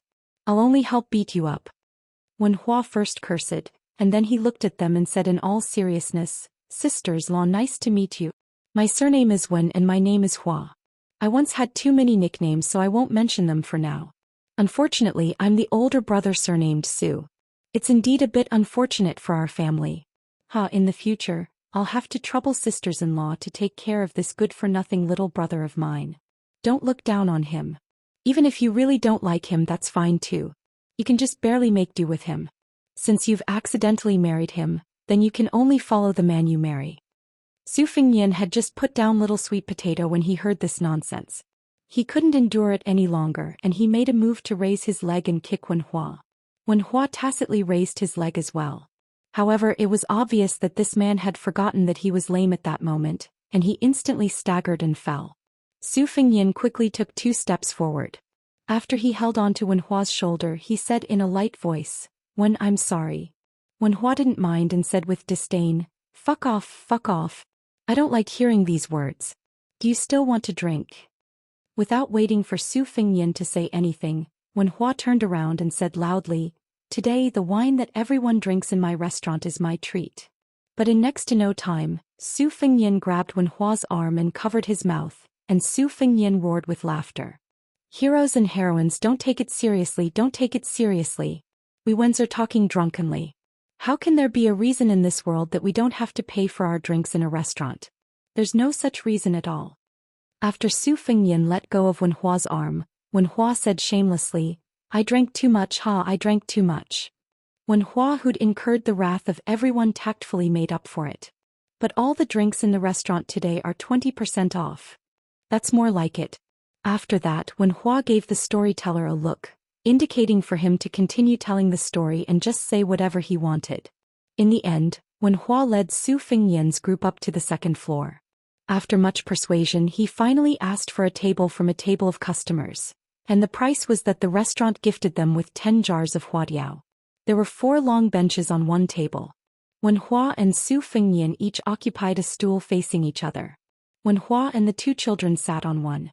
Ginger and White Fox sat on one stool for the first time, and Little Sweet Potato was squeezed in the middle. The little boy called when Liang stole a glance at the fellow nicknamed Little Sweet Potato from time to time. But every time he looked, she would immediately glare back at him and didn't forget to raise her fist once. Chapter 2046. Then one deliberately placed the wooden sword at his waist gently on the table, while the other placed the long and narrow wooden knife heavily on the table. Tit for tat. The old man in the middle of the hall downstairs began to tell stories again. As long as the topic of the peach blossom sword god Dong Tai was temporarily ignored, the old man was very familiar with the way. He gradually entered the best state again and talked endlessly. After drinking 2 more bowls of wine, he was really a little drunk. He was tongue-tied and said some inappropriate things. However, in this small town that was far away from trouble, no one really thought about it and no one cared about it. The old man said, "I use peach blossoms to buy spring wind, would the deities give it to me? I use green ants to buy the central plains, would the emperor sell it?" Later, people asked where the northwest vassal king went. They all said that he died in the northern expedition to the grasslands. Some said that he died of illness on the way to the capital, but some said that he took off his armor and retired. The old man stretched out a finger and shook it. He sighed with emotion, "Dead, of course he's dead. Think about it, he fought with Tuoba Bodhisattva in the western region, the Longyan Plains and the Beijua city. Not to mention those endless celestial deities.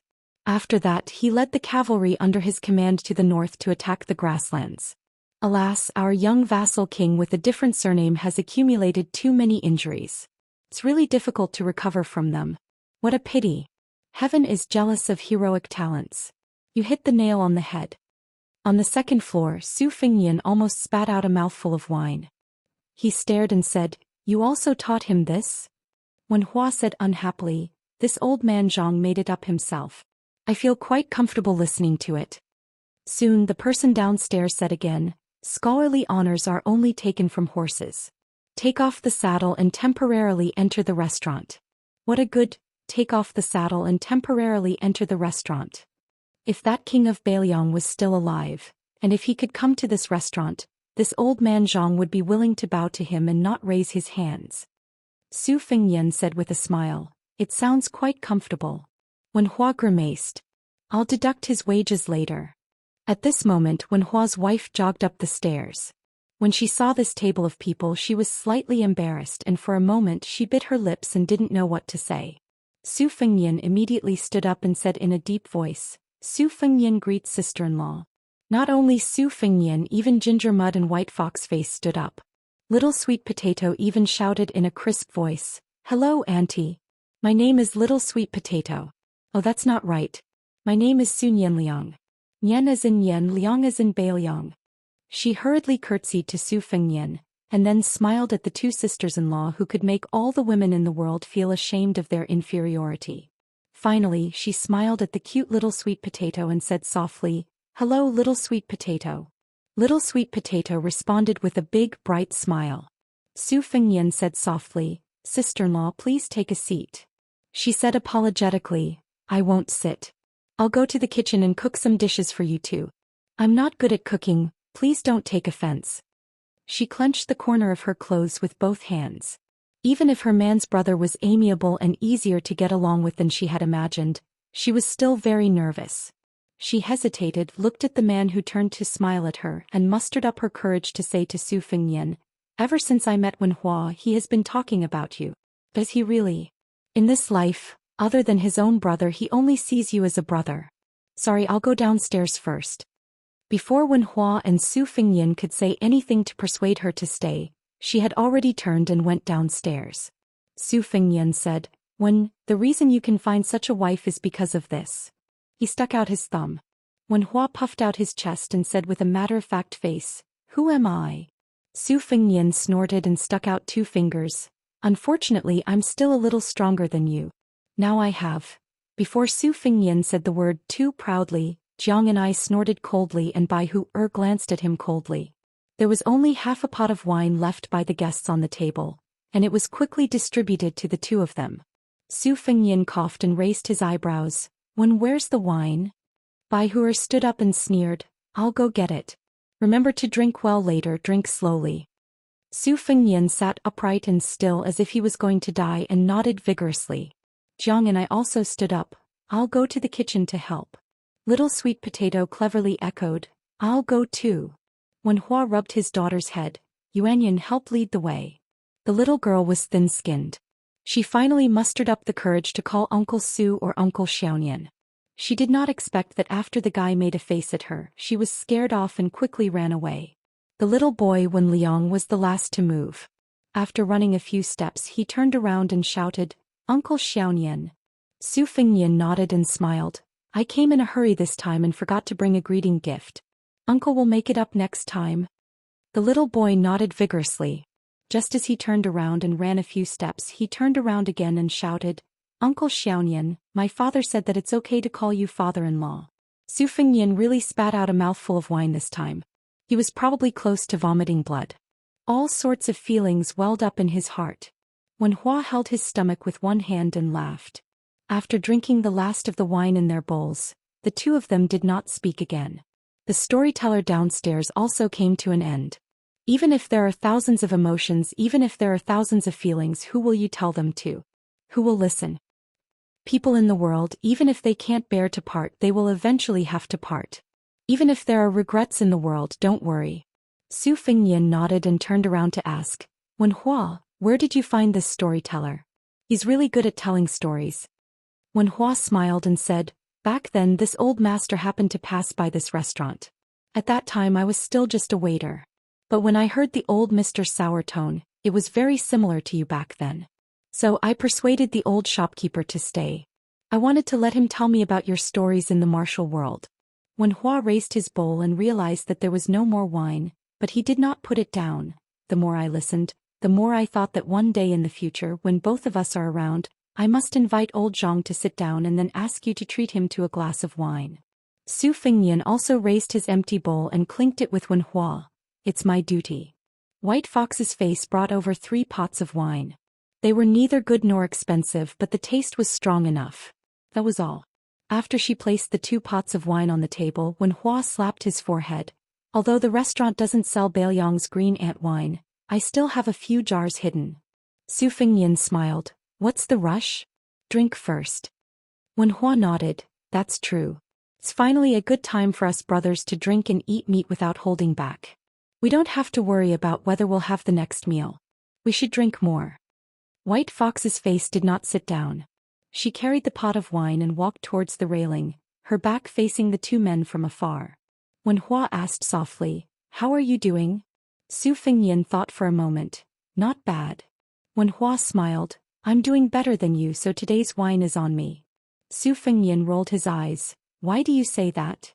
Wenhua stretched out his thumb and pointed behind him. I have 2 children. You only have 1. Su Fengnian originally wanted to compare the number of wives he had, but he suddenly thought of White Fox's face embroidered with winter-spring thunder on his waist. She was standing right there. He could only grit his teeth and say, "You win." When the storyteller stopped telling stories, the customers in the restaurant did not refill their glasses and quickly dispersed. After drinking the 2 pots of inferior but strong wine, Wen Hua got up to get the green ant wine that he had kept for a long time. He even pulled the old gentleman to the 2nd floor.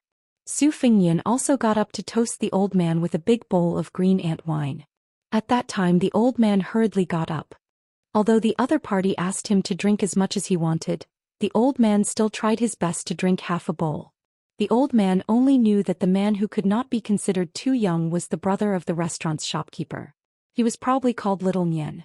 Just like the king of Bailiang, Su Fingyan had the character Nian in his name. After the old man drank the bowl of green ant wine that really burned his mouth and intestines, he wobbled his farewells and went downstairs. He felt that after drinking so much wine today he had achieved his goal.